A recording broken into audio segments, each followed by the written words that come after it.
It's a perfect time of year to get your air ducts cleaned this month with 25% off your air duct cleaning. And on top of that, you can get 3 rooms of carpet cleaned starting at $115. It's all happening at ZeroResRaleigh.com, or you can call 919-995-0000. Theater Raleigh presents Bull Durham, a new musical playing Reynolds Industries Theater in Durham, September 10th through the 22nd.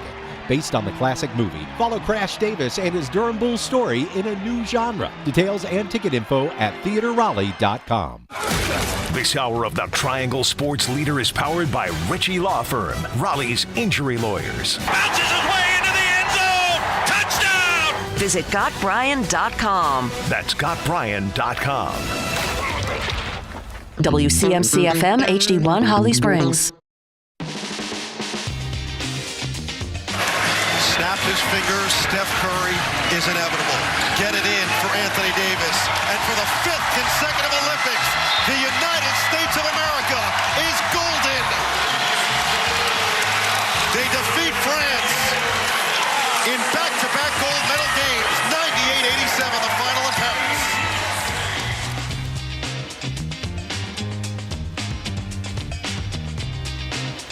It's the Adam Gold Show. Paul Ihander in for Adam Gold today. Thanks for hanging out with us on this Monday. You've all survived the weekend. Adam apparently did not. But it's okay. It's okay. We are going to get you through the day. When I say we, also off today, Victoria. Victoria on her way back from a baseball, sporting, drinking junket. In her stead, Graham Hill. Graham, good afternoon. Good evening, wherever you happen to be listening whatever to us. time it is. We did the show this morning. We're back for 3 more hours. Apologize if you just can't stand us, but for the next 3 hours, we are here, and we are going to hopefully make you smile or cry or make you turn off your radio. One of the 3 options is available. That's almost too self-depreciating, Graham. I think people are going to enjoy this on this Monday. A different kind of injection into your sports holiday, into your sports day, so to speak. Midway through the month of August, you're almost there, dragging, kicking, and screaming your way into the fall, in which kids are returning to school and the back-to-school specials aren't as special as they used to be because of just where you are in your pocketbook. And you're thinking today that maybe I don't need to buy that Crayola box of pencils, but maybe I need to buy the Acme box of pencils, because that's just the world that we live in right now. But I promise you, we will take some of that worry away from you as we get things rolling into your Monday sports day. So let's get it started.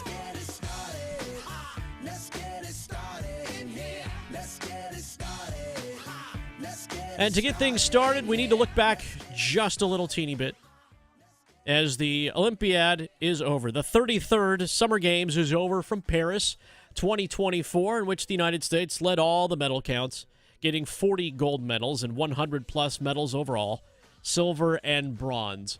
But towards the end of the weekend, it truly was about what could happen with Team USA hoops. Did the world actually catch up to Team USA? Did it catch up to the men? Did it catch up to the women?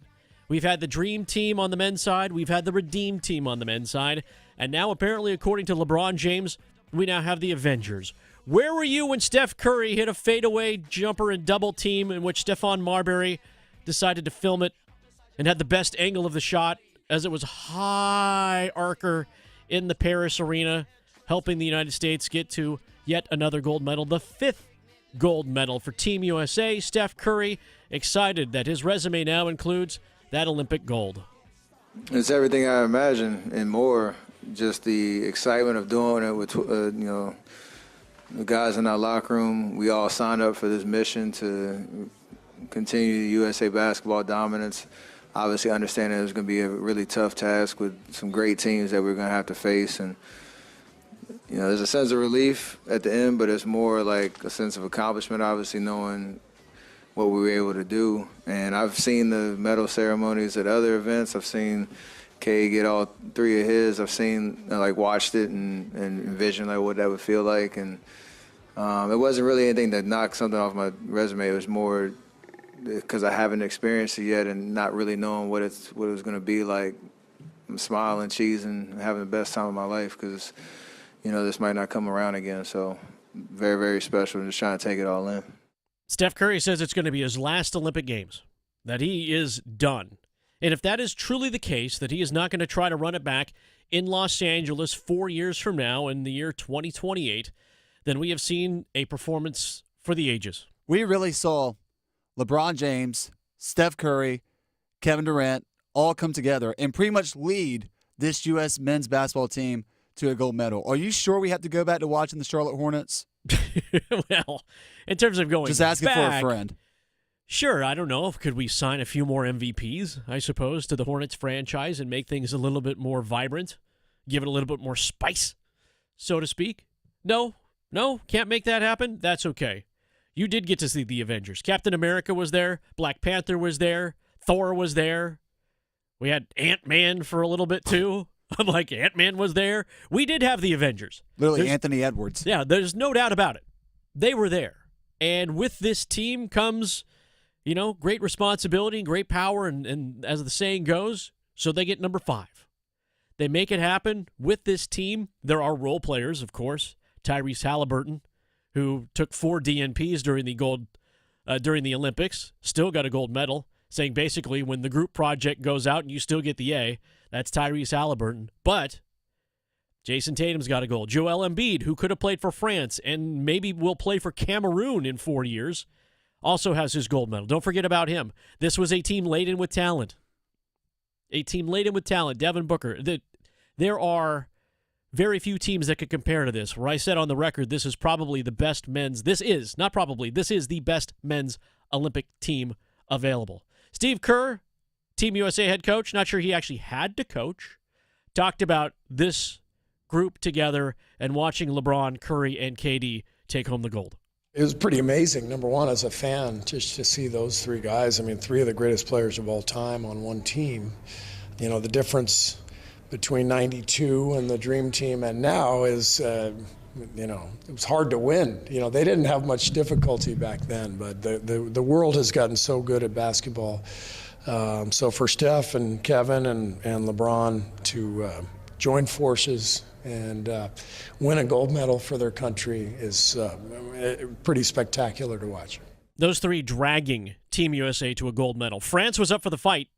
There's no doubt about it. Victor Wembanyama, the NBA Rookie of the Year, saying post-game, or was asked the question, saying France will be back, and who should be watching out for France? And Wembanyama, without missing a beat, said everyone. So we know the world is ready. Serbia was almost ready. They were so disruptive that Team USA could have been playing for a bronze as opposed to a gold, but we know that didn't happen. Again, an amazing performance by Team USA men. And do not want to discount the women's effort as well. And as I mentioned, with the Team USA MVPs dragging the men's team into a gold medal, the same happened on the women's side, where Asia Wilson, who was the Olympics MVP for the women's basketball side, dragging Team USA women to a very hard-fought and almost like deflating gold medal win over France, in which it came down to really about a ruler, maybe less than a ruler's length of a foot standing on the three-point line, in which France would have sent it to overtime, in where France was very disruptive to Team USA, but just enough shots and some defense. Breanna Stewart's got a wingspan like a pelican, and she can cover a lot of ground with that wingspan. And so defense wins championships, right? It wasn't the most glorious win by Team USA women by any means, but as I said, Asia Wilson and a number of her cohorts, and that includes Kelsey Plum, managed to pull them out and make something happen on the women's side. And that is 8 straight gold medals for the women. That is true dominance, to where the men's game in terms of the world has caught up almost to the men. But on the women's side, there's still a bit of a gap. But the French had 6 professional WNBA players on that team. And they made it a game. They made it a game, for sure. All right, let's switch gears. Anson Dorrance retiring from the University of North Carolina women's soccer program. Talked about his intention to retire. What we're learning about the timeline was it was Friday, and then his team learned the news. I'm sure there were tears, and I'm sure there were some congratulations at the same time Sunday afternoon. This is a fresh cut. There's no doubt about it when it comes to Carolina women's soccer. And when you're talking about the only guy The only person to coach this team with the resume that he has, the person who follows Anson will have a huge shadow looming over them. Championships galore. It's going to be pretty tough to follow up the only head coach of the women's soccer program right now from North Carolina, who led them to 22 national titles in his 45 seasons. Another impressive stat under Dorrance, UNC has played in 31 of the 42 college cups, the NCAA's Final Four for women's soccer. And every time that this tournament's been held, they've competed in every NCAA tournament. That is going to be, I mean, people want to talk about Hubert Davis had it tough following Roy Williams. This is also going to be one of those tasks that whoever takes over this next position, they got some big Nike or Jordan Air Maxes to do. That is very true. There's no doubt about it. This is a monster defection away from the sport of soccer. Not just women's soccer, not just men's soccer, but soccer in general. To where he is getting lauded across the country, just getting the accolades and the thank yous and the congratulations. Thank you from one of his former players, Christine Lilly, of course, national team member. A congratulations from Mia Hamm, also national team members. Players who just played their ball, kicked that ball, scored goals, assists, nutmegs, corner kicks, penalty, PKs, whatever it happened to be while he oversaw this program. The field is named after him. Like, that is massive. And for a school to take from what he has taught and what he has spread about the game of soccer into where it is right now, you're talking 30, 40 years of legacy, and you're talking championships and a field named after you, and seeing your players become household names, not necessarily just overnight, but continued on to be those household names. Like, the tree of Dorrance is real. Like, it is a large tree, and it hasn't been pruned at all. They are coast to coast, worldwide, the amount of influence that he had on this game. And he credits Dean Smith, saying he modeled the program after Dean Smith's basketball program, which is just, you think about just referring to Dean Smith in the same sentence now, and you think about those who have influenced the sport at its highest level. And when you think about North Carolina soccer, there is no doubt about it that this is a seismic move when it comes to a retirement like this. I know in sports, especially, us working sports radio, we always love the segments of the Mount Rushmore of insert anything. If you want to talk about the Mount Rushmore of UNC athletic coaches, Dean Smith's got to be up there along with Roy Williams. And then you either are going to be left choosing between either Hubert Davis and Mac Brown, because at the end of the day, Anson has to go up there. I think Anson Dorrance has to be a part of a UNC coach's Mount Rushmore. You start thinking about the names that are out there when it comes to all-time champions, all-time sports, across college sports. There's no doubt about it. There aren't that many. We could include Mike Krzyzewski on that list as we talk about Roy Williams. We could include a Pat Summitt at Tennessee, or Eddie Robinson at Grambling, Nick Saban at Alabama. I mean, there's a certain amount of list when you talk about influence on a game and on a sport. And it's very clear. And when this news came down, it was like, oh, wow. Like, is it time? And then you go, he says it himself, couldn't quite bring himself up to giving the sport and the team the full attention that he wanted to. The good news is he gets to walk out on his own. And that's where you hold your head high, for sure. So congratulations to him. Congratulations to a National Coach of the Year, a Hall of Famer. There's no doubt about it that the influence will be widespread in the years to come. All right. Carolina Panthers. You're like, when were you guys going to start talking about the Carolina Panthers?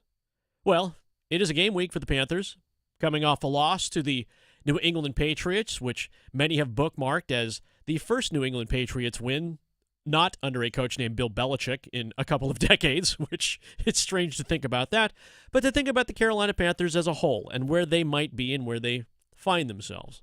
The Carolina Panthers need a little bit of fine-tuning. They had a very physical practice, according to Dave Canales, on Sunday. Practice today. There was practice this morning. There's practice Tuesday morning.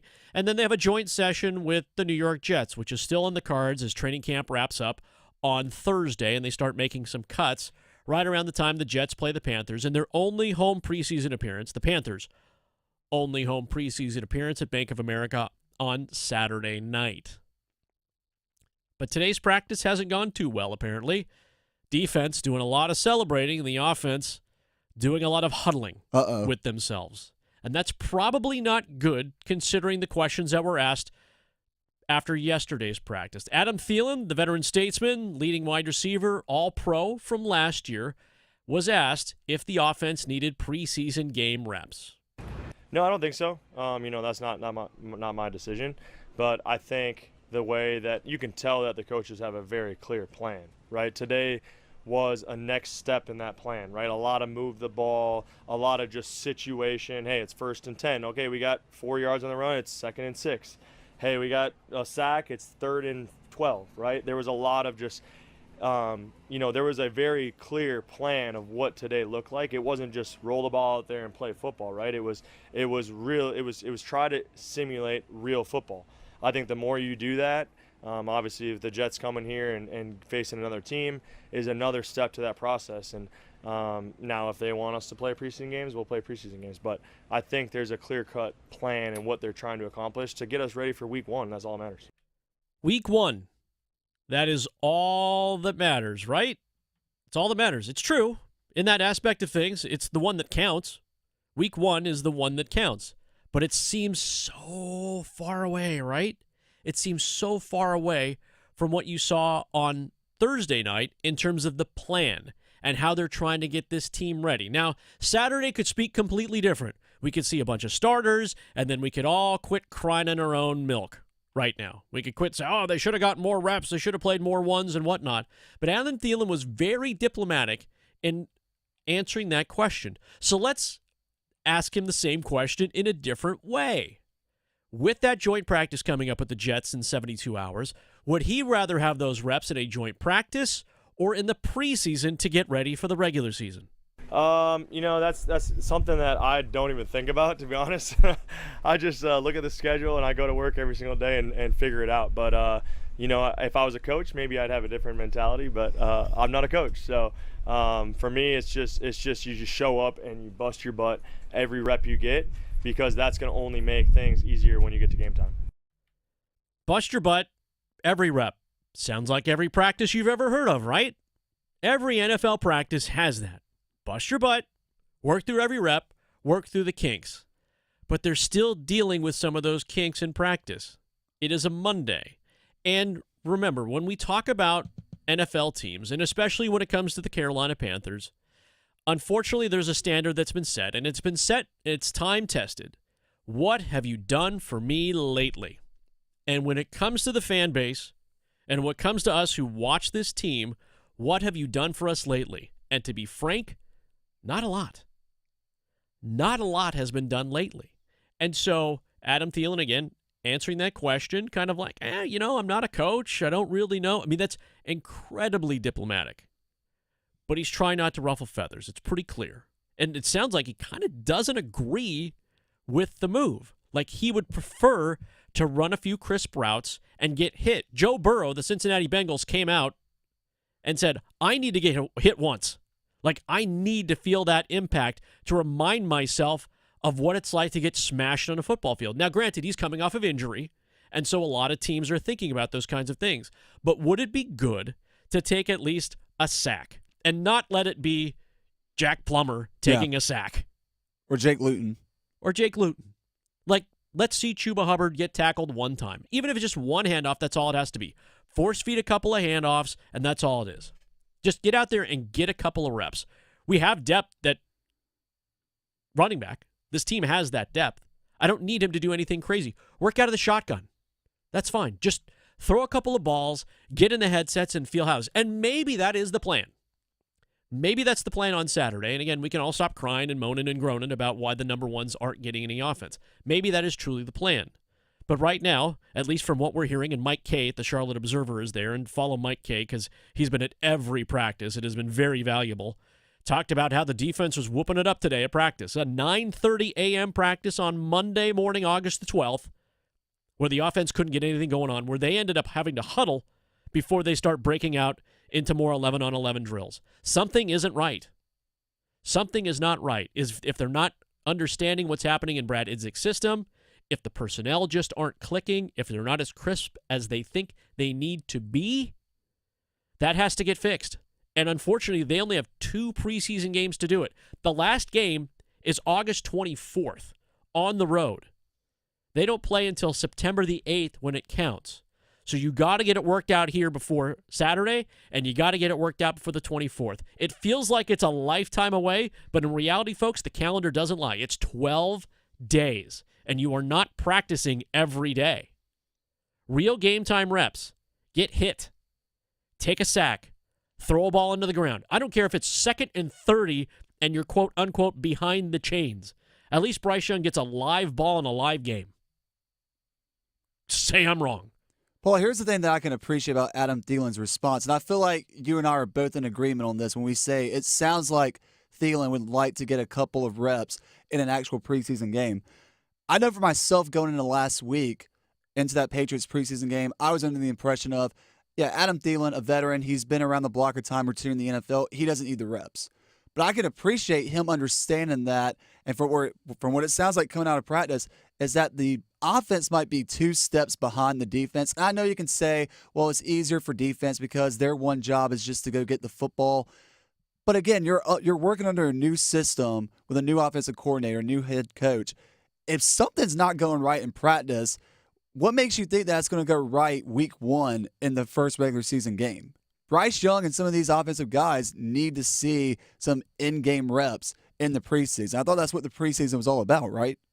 Adam Thielen, it's his 3rd offensive coordinator in 3 years.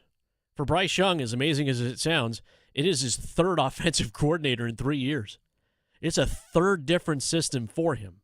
Again, just get out there, sling it around a little teeny bit. Again, if that's the plan, if this is the plan for Saturday, fine, all good. But tell me that's the plan. Tell us that is the plan. Practice reps are different. We grab each other's helmets, we smash each other, but it still doesn't count. It's not real. Get the real-time rep. You just hit the nail on the head as far as just come out and tell us what the plan is, because you know what I feel like we're starting to tread into territories of? Frank Wright last year during the preseason as far as, oh, we're keeping the playbook limited. Oh, we don't know if we're going to play the starters or not during the preseason. Just give us the answers that we're looking for. And that is the unfortunate burden that Dave Canales and his staff have.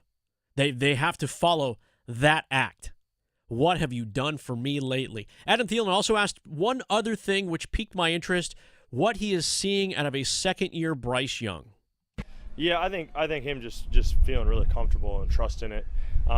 Probably maybe some of those throws he wouldn't even attempted last year. Don't know why, but I would imagine a lot of it is just comfortability, in the system and what he's doing and his footwork. I don't know, right? Like I'm not in his head, but that's what it feels like to me. Just comfortable in what he's doing, where his reads are, how he's progressing, and then just trusting that we're going to make those contested catches. And we need to continue to do better, and individually I need to do better at that, just to help him trust, that he can throw it when there is a defender on your back, that we're going to still make a play and come down with it. I don't think there was ever any question of trust between Bryce Young and Adam Thielen. Like, Adam Thielen was the security blanket. Normally it's the tight end, right? The tight end is the best friend of the quarterback, but Adam Thielen last year, the only guy with sure hands across the board. It wasn't 40 yards here, 50 yards here, 60 yards here. It was more like 8 yards, 7 yards. And then get out in space and see what you can do. Right, but he did have that trust. But it makes me believe when Adam Thielen talks about having the comfort in being able to make some of the throws this year that he wasn't comfortable in throwing last year, some of that certainly had to do with chemistry, but I wonder how much in his head he had the prior coaching staff. And what I mean by that is sometimes in life, we don't want to let people down. Whether it's in work, whether it's family, you've been entrusted to do something and they place their full faith in you. As a number 1 draft pick for Bryce Young, the Carolina Panthers placed their full faith in him to make something happen on the field. And perhaps that got into his head to where he didn't, as a prideful person, as someone who was led by a legendary coach in Nick Saban, who he never let down and did all the right things and said all the right things. He comes into Carolina and somebody got into his head that he didn't want to let people down, that he didn't want to make the throws that he could have made, but decided to make more conservative plays. I'm giving Bryce Young the benefit of the doubt here. Some of you may say, Paul, you are crazy. But when it comes to Young and being comfortable, if he's more comfortable this year, hopefully that's part of the fix that is this Humpty Dumpty problem of the quarterback room of the Carolina Panthers. That second-year Bryce Young is getting those shells put back together. I'm not saying he's a fragile player by any means, but I think something got in his head, and even Adam Thielen says, I don't know what it was, but he's making the throws this year. And hopefully that is encouraging, and that's part of the process that gets him to take that step forward and command the Panthers' offense. Well, I mean, he certainly was in uncharted waters last season in his first year in the NFL, as far as going from his Heisman season at Alabama and also just playing under the most prestigious college football coach of all time, and Nick Saban, to then having his head coach fired 6 games into the season. I'm sure that I would not want that situation on anybody in their rookie season in the NFL. But unfortunately for Bryce, it just so happened to be a reality last year with the Carolina Panthers. Fear is a very powerful thing. And if you are afraid to let the people down, who, again, I get it. There is a faith, there is a trust, there is that determination. And I felt it before in my life, and I'm sure some of you had too. You don't want to let people down that have placed their faith in you. But sometimes it happens. And hopefully there's some strength within you and some strength within the next person that's there to encourage you, to push you forward. And you're looking to see if Bryce Young has that encouragement to where he's okay and comfortable making the throws that Adam Thielen says he wasn't comfortable making last year for some reason. He doesn't know. But to win that trust, to make sure that he's got the chemistry with guys, hopefully they're moving in that right direction. But we haven't seen it yet, right? We're only seeing it in practices. We're not seeing it on the field. And the proof is in the pudding. And unfortunately for the Carolina Panthers, they have to relive history sometimes in order for them to move forward. As unfair as that might be for this team, the pros that are on this team and the players that are on this team, they do have that burden to beat. 2-15 looms. What have you done for me lately? All right, coming up next, we're going to dig into a little bit of college football. Figure out what's up at state, 17 days away from the opener. Cory Smith from Pack Pride joins us next with some details. Serving it up hot and fresh every day. Adam Gold on the North Carolina Sports Network. It's time for our 12 o'clock keyword in our Fan Football Flyaway. Sponsored by the fabulous Mandalay Bay Hotel, Atlantic Spas and Billiards, Buffalo Brothers, and Newcomb & Company. This hour's word is air. Text AIR to 919-860-5326 for your chance to win a trip for 2 to Las Vegas and see Carolina play football against the Silver and Black in September. Again, this hour's word is air. Good luck from 99.9 The Fan, the Triangle Sports Leader. Will you make the right call? Time's running out, pressure's on, and you need your roof replaced. Hi, I'm Holly from RoofWorks. It's 4th and goal, and the decision's in your hands. The competition can't stop you. You're about to score the game winner. We've trained for years for this moment to raise the roof for you. So avoid the noise and put us in the game. Call RoofWorks today or visit us online at roofworks.com. That's roof, WERKS.com. Hey, John, why so glum? I just got let go. The company's downsizing. This is the 3rd time in the last 2 years. I'm done with this. Have you thought about My Computer Career? I've heard they can train you for a career in IT in just a few months, including cybersecurity and the basics of AI. And you don't need prior training or experience. Now that's a recession-resistant career. Wow, thanks. I'll check them out. Go to mycomputercareer.edu and take the free career evaluation. mycomputercareer.edu. Financial aid is available for qualified students, including the GI Bill.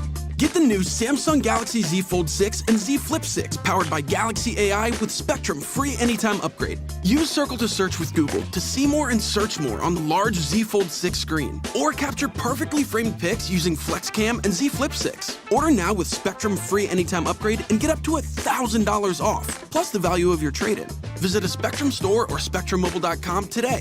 Offer subject to change, valid for qualified residential customers only. Service not available in all areas. Restrictions apply. Homeowners, listen up. Loan Pronto now has mortgage rates that start with a 4. Hey, it's Dennis Cox for Loan Pronto. It's true. Mortgage rates have plummeted to lows we haven't seen in a long time. If your current rate is over 6%, you can dump it and lower your house payment big time. Loan Pronto just locked in a homeowner with a 4.99% APR. Whether you got your loan last week, last month, or last year, it's time to call Loan Pronto. Even if you're in the process with another lender, stop now and call Loan Pronto. Ask about their zero-cost reduction home loan. You can lock in a lower rate with no closing costs in a matter of days with almost no paperwork and usually no appraisal. And if you act now, you can even skip your next 2 house payments. Call now. Loan Pronto can give you a rate quote in minutes with no hard credit pull and no upfront fees like those other guys. Call 919-381-1760 or loanpronto.com. 919-381-1760. Equal housing lender. NMLS 1661781. On approved credit. NMLSconsumeraccess.org. Capital Broadcasting Company and NC Beautiful award thousands of azaleas to nonprofit organizations throughout the state. If your organization would like free azaleas, visit us online at wral-gardens.com. Go to the Azalea Celebration tab and fill out an application form by August 31st. Let's keep our state looking clean and beautiful. When you were young, all you wanted in the summer was an ice cream truck to roll by. Now, you just can't wait for the Harbor Freight parking lot sale to roll around. And it'll be here this weekend. Maybe you're looking to fill up that tool chest. Maybe you're looking for a tool chest to fill up. You'll save money either way. Whatever you do it for less at Harbor Freight. Valid until August 18th, 2024. While supplies last. Limitations apply. This is Adam Gold. While I'm watching Colombia, Uruguay, not only the end of that match, but the fight in the stands after it. Yeah. Whoa. Heard it got spicy. That was the most excited fans we have seen in 5 years at Bank of America Stadium. Man, look at all the happy people at Bank of America. Just took the other kind of football. Yeah, there you go. More of that. The Adam Gold Show. All the happy people. I need to keep reminding yourself you're not listening to Adam Gold. Paul Ihander in for Adam today. Graham Hill in producing for Victoria. Joining us to talk some college football. 17 days away from Western Carolina, NC State, but a little more than 3.5 weeks away from Tennessee and North Carolina State, which the first AP poll is out. Cory Smith of Pack Pride joining us here on the Adam Gold Show. Find him on X. Cory Smith, the capital R, Cory, C-O-R-Y. Cory, thanks for hanging out with us today. North Carolina State coming in at 24, first AP poll of the year. Hard not to avoid, already looking forward to week 2 with a number 15 showdown with Tennessee. Yeah, definitely. You look at NC State and they come in at number 24 overall. I think that's a pretty fair place for them. We talked about this back before the 2022 season, and it was like, NC State's looked at as the number 13 team in the country. I thought that was way too high. This number, it puts you inside the AP top 25, which is only the third time this has happened since the turn of the century. Back in 2003 was the last time before the 2022 season that NC State was inside the top 25. So, it's reasonable expectations for NC State. They have a lot of players coming back, but also a lot of new faces from the transfer portal, which I'm sure we'll talk about here in just a second. But yeah, it's hard not to avoid that week 2 game because that's going to be the true proving ground, week 2 and week 4 when they go to Clemson in week 4. So those are the only teams inside the top 25 right now that NC State will face, and both of them happen to be inside the top 15 as well. Cory Smith, editor of Pack Pride, joining us here on the Adam Gold Show. Cory, you mentioned transfers, and it's so easy for us to talk about the quarterback, obviously, in McCall, but I want to talk about the guys he's going to throw it to. And with Casey Concepcion obviously coming back, you have Noah Rogers rolling in too. But what gets ignored is the Wake Forest transfer, Wesley Grimes, who I understand has had a pretty decent opening start in the Pack uniform. Yeah, the first two you mentioned, Casey and Noah Rogers, obviously two guys they have really high expectations for. Casey, a guy that played just about every role last season, and Robert and I said earlier this week that he felt like he's not going to, he's not going to try to move him to a different type of role. He's not going to say, hey, we've got all these new weapons and you're just going to have a reduced role or something along those lines. And Noah Rogers, a former 5-star receiver, went to Ohio State, comes back to NC State for 1 year, and everything we've heard since the start of the spring was that he's gotten progressively better. But Wesley Grimes, somebody that ran the fastest 40 time. We put it in a notebook recently. The fastest 40 time for NC State in summer workouts. Also somebody that has progressively gotten better as a receiver. You look back at his time at Wake Forest last year, and as much as, those numbers were maybe a little bit underwhelming, you're wanting to go out and get a guy that, caught for over 500, 800 yards, something along those lines. That would have been number 2 for NC State last year in terms of receiving. The numbers that he put up, just over 300 yards and 4 touchdowns last year. So when you're looking at a guy that can translate and somebody that's a big-time player for NC State this upcoming year, they have pretty high expectations for Wesley Grimes potentially being that that second outside receiver along with Noah Rogers, and then a guy like Dakari Collins, a former Clemson receiver that they have really high expectations for as well. Cory Smith, editor, Pack Pride, join us on the Adam Gold Show. Paul Ihander filling in for Adam. Cory, with all the offensive weapons that Robert Nye has in his bag of tricks this year, I feel like we're doing a disservice to Tony Gibson, defensive coordinator of the Wolfpack, by not really mentioning any of his star players. But I feel like when it comes to Tony Gibson and what you saw of his defense last year, we know he has it under control. But just to be fair, who are some of the defensive players that are standing out right now during fall camp for the Wolfpack? Well, yeah, the obvious ones for NC State being Davin Vann and then Aiden White are the ones that have, a lot of, I guess, kind of like that leadership quality. You're always looking for new leaders to emerge after you lose a guy like Peyton Wilson and Savion Jackson that have been there for years. Those two are two of the names we continue to hear. But guys that, we continue to hear stepping up. I mean, Brandon Cleveland stepping into that nose tackle role that CJ Clark had last year. He ends up transferring to Miami. But we know that for a guy like Brandon Cleveland, he stepped up in a big-time role down the stretch last season. Was a big factor in NC State's success in the running game at the end of last season. Travali Price along the defensive line, another player that we've heard a ton about. He said that he's stepped up into that role and is trying to put on a lot of weight this offseason, but also really improved his run game, something that he saw as a struggle last season. Brandon Cisse is another big name to know at that opposite Aiden White at the corner position. And then Corey Coley is another one that came over from Maryland. And is expected to be a potential there to kind of move into that rotation with Brandon Cisse. And then at the safety position, Jihad Carter, whether he plays safety or nickel, coming over from Ohio State, it sounds like he's probably going to play nickel.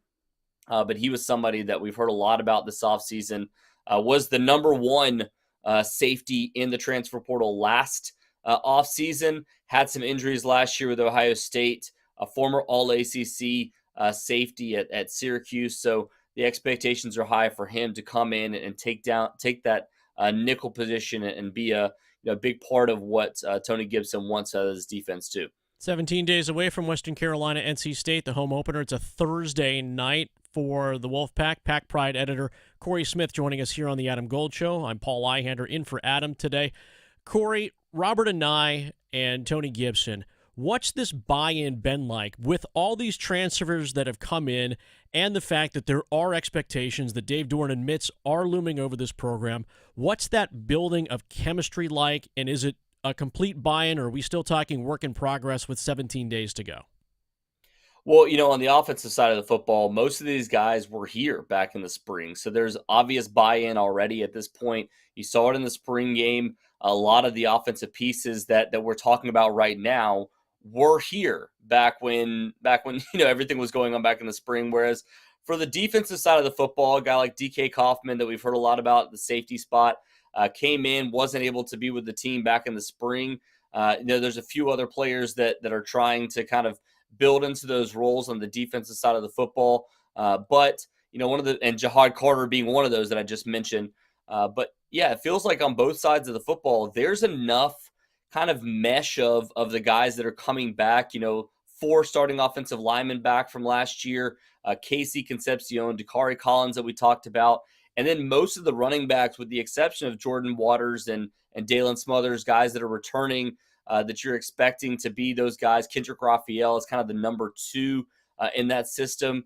And then on the defensive side of the football, we talked about Davin Vann. We talked about At the linebacker position, Caden Fordham is another name to know. Sean Brown moving from safety to linebacker. Aiden White back from last year. Brandon Cisse back from last year. A lot of these guys that are, kind of already known this system are able to work with all these transfers and get them caught up to speed just as much as Tony Gibson and Robert and I are trying to do. So, yes, there needs to be a lot of buy-in from the transfers, but there's plenty of guys that can tell them, like, hey, look, this is how things are done, and it doesn't just have to be the coaching staff. Final question for Cory Smith, editor of Pack Pride, join us on the Adam Gold Show. I find it interesting. I'm not trying to take anything away from Western Carolina, but I find it interesting that both NC State and Tennessee have maybe what some fans would call a tune-up game, with Tennessee also playing Chattanooga. And Cory Smith, I might be asking you the dangerous question, but if you were Robert Nye and calling the plays in that first game against Western Carolina, do you keep the playbook kind of closed, or do you give some fans some excitement heading to that Tennessee game when they play the Catamounts on Thursday night? Yeah, I definitely don't think you show the entire playbook, which I don't know if you can show the entire playbook in 1 week for Robert and I. We've heard, obviously, dating back to, him kind of, back at BYU and then moving over to Virginia and then to Syracuse. Obviously he's kind of built the name, the mad scientist, because of the fact that he has such an extensive playbook. And I don't think the expectations are for him to show, all of his cards in week one. I think the one positive thing for NC State is, as much as, it kind of stinks that, your two biggest games are in the month of September, and it's like, all right, your entire season is going to be determined by those. The fact that you have so many new playmakers and you're not going to have a ton of film to go off of with a guy like Noah Rogers, with, Hollywood Smothers, with Justin Jolie that I haven't even mentioned in all of this. And then, several other pieces that are still kind of being, worked into the system.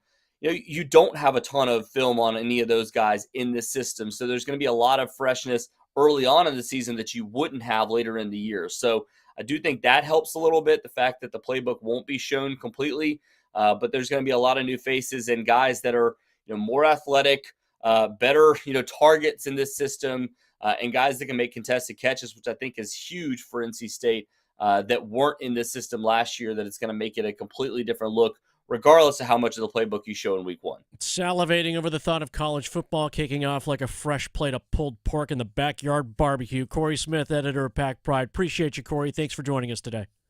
Yes, sir. Appreciate you guys. All right, Cory Smith, editor of Pack Pride. Find him on XR. Cory Smith, Cory is how you spell Cory. All right, friends, as we get rolling here, Adam Gold Show, keeping you moving forward. Again, if you missed right at the beginning, the AP College Football poll has just come out. North Carolina State at number 24. They're the fourth of four ACC teams in that top 25. It also includes Miami of Florida at 19, Clemson at 14, and Florida State at 10. The top three teams, according at least to voters right now, Georgia, Ohio State, and Oregon. One-timers coming up next on the Adam Gold Show. Going beyond the box scores. Adam Gold on the North Carolina Sports Network. Football's fast approaching. Time to get in on all the action early this year. And Adam Gold here for FanDuel, America's #1 sportsbook. You may have a favorite NFL future bet, like passing yards for your favorite quarterback, or maybe will your team make the playoffs? And you can parlay everything together for even bigger payouts. And right now, new customers can get $150 in bonus bets if your first $5 bet wins. No better place to get ready for the football season than on FanDuel, America's #1 sportsbook and official sports betting partner of the NFL. Just go to FanDuel.com/AGS. Sign up today. FanDuel.com/AGS. 21 and over and present in North Carolina. First online real money wager only. $5 first deposit required. Bonuses issued as non-withdrawable bonus bets that expire 7 days after receipt. Restrictions apply. See full terms at FanDuel.com/sportsbook. Gambling problem? Call 877-718-5543 or visit morethanagame.nc.com. The 2024 Atlantic hurricane season is predicted to be among the most active we've ever experienced. Prepare your home now against power outages of all types with a Generac home standby generator from Alternative Power. After sensing a power outage, a Generac generator automatically restores your home's power, helping protect you and your family. Act now for a free 10-year warranty on a Generac home standby generator. Terms and conditions apply. See more at alternativepower.com. Alternative Power, North Carolina's Generac experts. The North Carolina Zoo is celebrating 50 wild years in 2024. Voted top zoo in the nation, the North Carolina Zoo is centrally located in Asheboro. Bring your family for a day trip or a weekend excursion to connect with nature and make cherished memories. Discover towering giraffes, a herd of elephants, a crash of rhinos, and a flock of seabirds. Plus, ride an endangered species carousel and stroll through the exotic butterfly garden. Plan your next outdoor adventure at nczoo.org. Did you and your family lose North Carolina Medicaid and need health coverage? Check this out. You may be eligible to enroll in a low-cost health plan at healthcare.gov. With the new law, 4 out of 5 customers can find a plan for $10 or less per month with financial help. Healthcare.gov offers quality plans that cover doctor visits, prescriptions, emergency care, and more. Healthcare.gov is here for you. Enroll today for coverage starting the 1st of next month. Paid for by the U.S. Department of Health and Human Services. If you pay your city or town for electricity, you live in a public power community. Our public power providers in North Carolina keep the power on 99.9% of the time. That averages out to be less than 1 hour a year without power. Public power line workers who work day and night, rain or shine, are key to that unbeaten reliability. Better reliability, fewer outages, faster restoration. That's the value of public power. Learn more at electricities.com. At North Carolina Farm Bureau Insurance, we believe that getting to know you is the best way to protect what you love most. We have friendly agents in every county to help you prepare for the unexpected. And when life doesn't go as planned, our award-winning claims team will be with you every step of the way. Find a local agent today at ncfbins.com. North Carolina Farm Bureau Insurance. Helping you is what we do best. Everyone goes through tough times, and everyone can get through them, as long as they don't have to do it alone. Dial 988 if you need someone to talk to. Get what you need to get to a better place. Together, we'll find the care that works best for you. We're here 24/7. Call, text, or chat 988. 988. Let's get through it together. Brought to you by the North Carolina Department of Health and Human Services. This is Adam Gold. Frankly, I'm not sure that there is a sport that we could theoretically even put in the Olympics that isn't. I said bowling. Yeah, maybe. I wouldn't be surprised. Croquet? Lawn darts? I'm waiting for cornhole. Oh, there's somebody that thinks, yeah. The Adam Gold Show.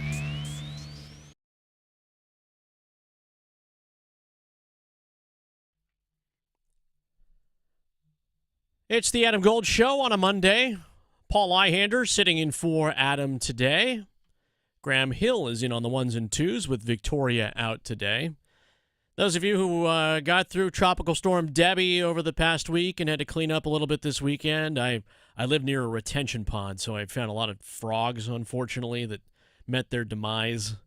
Didn't, for some reason, they were just being fed to the birds. A lot of baby frogs and whatnot, and half of my backyard is pretty much a swamp these days. So for those of you who had to clean up and take down a few trees that Mother Nature took care of on her own or their own, you made it. You made it to Monday. Hopefully you didn't have too much to clean up afterwards. All right, time for a few one-timers. It is the portion of the show where I ask Paul Ihander, who's sitting in for Adam Gold, what hypothetical questions I can come up with related to NHL, football, the whole 9 yards. Matter of fact, the soccer? Sort of the soccer. I feel, with it being the Adam Gold Show, we're obligated to talk about some soccer or golf. But I asked Adam this question on Friday, and I don't know why I want to ask you, Paul, but I feel like you'll just find some humor in it. Sure. Last time I checked, Seth Jarvis is still a Carolina Hurricane, right? Like, when do you think this deal is going to get done? It has to get done before, September 9th, the first preseason game? Well, technically, you'd like it done before they start preseason camp.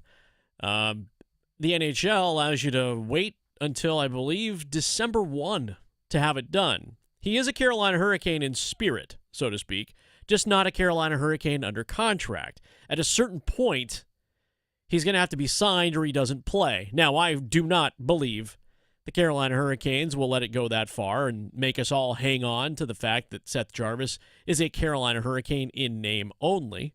I would expect this to get done before the end of the month. There's no doubt about it. We've all had our time to stretch out. Not a lot you need to get done during the Olympic Games. Our attention is at a few other places, so look over here. Oh, what's in that hand? Nothing. Oh, look over here. What's in that hand? Still nothing. We still don't have any firm noise about Seth Jarvis other than what we have been told, that he wants to be here, and the team wants to have him here. And I know the fan base wants to have him stay in North Carolina and play professional hockey here for the next several seasons. The question is always, what kind of cheddar can Seth Jarvis take home? And that's really the only question that needs to be answered. There's plenty of it out there. There's no doubt about it. Just nothing has happened. I'm assuming we're just waiting to make sure that he's all healed up, right? That all the collarbones and knees and shoulders and hips are all in the right place.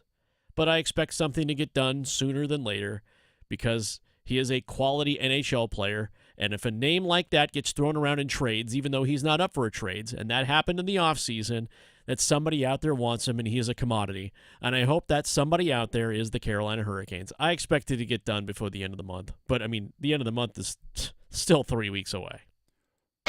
Dollar bills, y'all. That's all that matters right now when it comes to Seth Jarvis's contract with the Carolina Hurricanes. Speaking of getting paid, Carolina Panthers starters have gotten paid to just wear street clothes in the first preseason game. Paul, I wanted to ask you, how would you evaluate if the starters should play at any point in this preseason? Is there a game? There are still 2 games left, right? Correct. There are still 2 games left. And the thought process around the NFL and most teams, we're going to rest guys, but eventually they're going to get some snaps. The Carolina Panthers have not provided many of their starters snaps. As a matter of fact, if I had started in that game last Thursday night in the rain in Foxborough, I'd be a little bit nervous about, am I keeping a spot?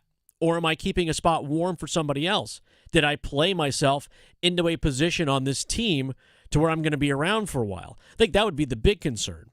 But you look at the fact that, quote, unquote, the number ones have not taken to the field. I truly hope that the ones, quote, unquote, the air quotes that you all can't see, actually get some run on Saturday. If that is the actual plan, if that is the actual idea to keep the Carolina Panthers moving, to get the ones on the field at home in the friendly confines of Bank of America Stadium, then I'm all for it. But I would recommend that they see some live game action. Playing against each other is not live game action. It just gets guys frustrated. And you can ask them that all up and down the NFL. They gotten into fights in Seattle. There have been fights in Pittsburgh. There have been fights in other training camps. When you play against each other, all that creates and all that mounts is frustration. No creativity is brought forth. So yes, get them into the game, the ones, get them a few snaps, get them some real-time knowledge of what a football field looks like against an actual opponent. I hope that happens on Saturday. Oh, we have a trade. I was trying to find a Carolina Panthers growl sound effect. I don't think the listeners want to hear my impersonation of Sir Purr. Okay. But anyways, love Sir Purr. Let's move on to some positivity. Is that a cat? I'm kidding. Robbie Anderson. Yeah, I'm joking. Paris Olympics wrapped up yesterday. I wanted to ask you, which USA basketball gold medalist was more iconic of a win, the men's gold medal or the women's gold medal, just for your personal preference? Well, if you're looking for iconic wins, then you have to go with the streak, which is 8 games in a row, 8 golds in a row for Team USA women. I think that is undeniable. It shows you a couple of things. One, you can get a bunch of players together, even with very little international experience, put them together in a mixing bowl, put them all together in that pot, and create a gold medal team. Was it the most special moment in the history of moments? It was kind of a letdown because they got played pretty tight in France. And I think if you were really a sport fan, you would have loved to see a French win by the women's side. On the men's side, it was a solid win. I'm not complaining like, hey, you don't get to criticize a gold medalist. You don't get criticized Olympic champions. Like, you can lead up to that point, but at this point, there are no more excuses. So in terms of icons, I would say the women's gold medal run was the bigger of the two. I'm undefeated, never lost. Shout out to the women's basketball team. Is that Charles Barkley? I believe so. Okay. We talked about college football in our previous segment with Cory Smith, editor of Pack Pride. If you missed any of that conversation, check it out on the Fans YouTube channel, along with the Best of Adam Gold Show podcast. But, Paul, before I ask this question, I just want to preface, I get that I'm 25 years old, so maybe I haven't seen a lot of historic college football seasons. You've seen enough. But with everything going to this year between the transfer portal, NIL, the expanded college football playoffs, are we gearing up for the most entertaining college football season in a very, very long time? I'm not going to say ever witnessed, but this college football season just feels like there's a lot behind it. That's a good question. I think you have to roll back before the quote-unquote SEC dynasties to have more of an exciting kind of moment when it comes to the college football season. I mean, and I'm throwing it way back, and you threw out age out there, but I'm going to throw it back a little bit further. You're talking about when Nebraska was in its heyday. Yep. You're talking about great Oklahoma football teams. You're talking about when the Washington Huskies before this past year were kind of a thing. You're going back to the U, right? Miami football back in the day that had all the gravitas that came with it. I think that's where you're throwing back to where you figure out, yeah, that's kind of the excitement. And even LSU, you have to go that farther back. LSU during some of its big runs and the Texas-Oklahoma Red River rivalry. There have been enough moments within college football history to where you could say, and everybody could argue there was a different season. Everybody's season means just a little bit more in different ways. Ask Auburn fans about national championships, right? Ask Nebraska. Ask Central Florida and that amazing run that they had several seasons ago.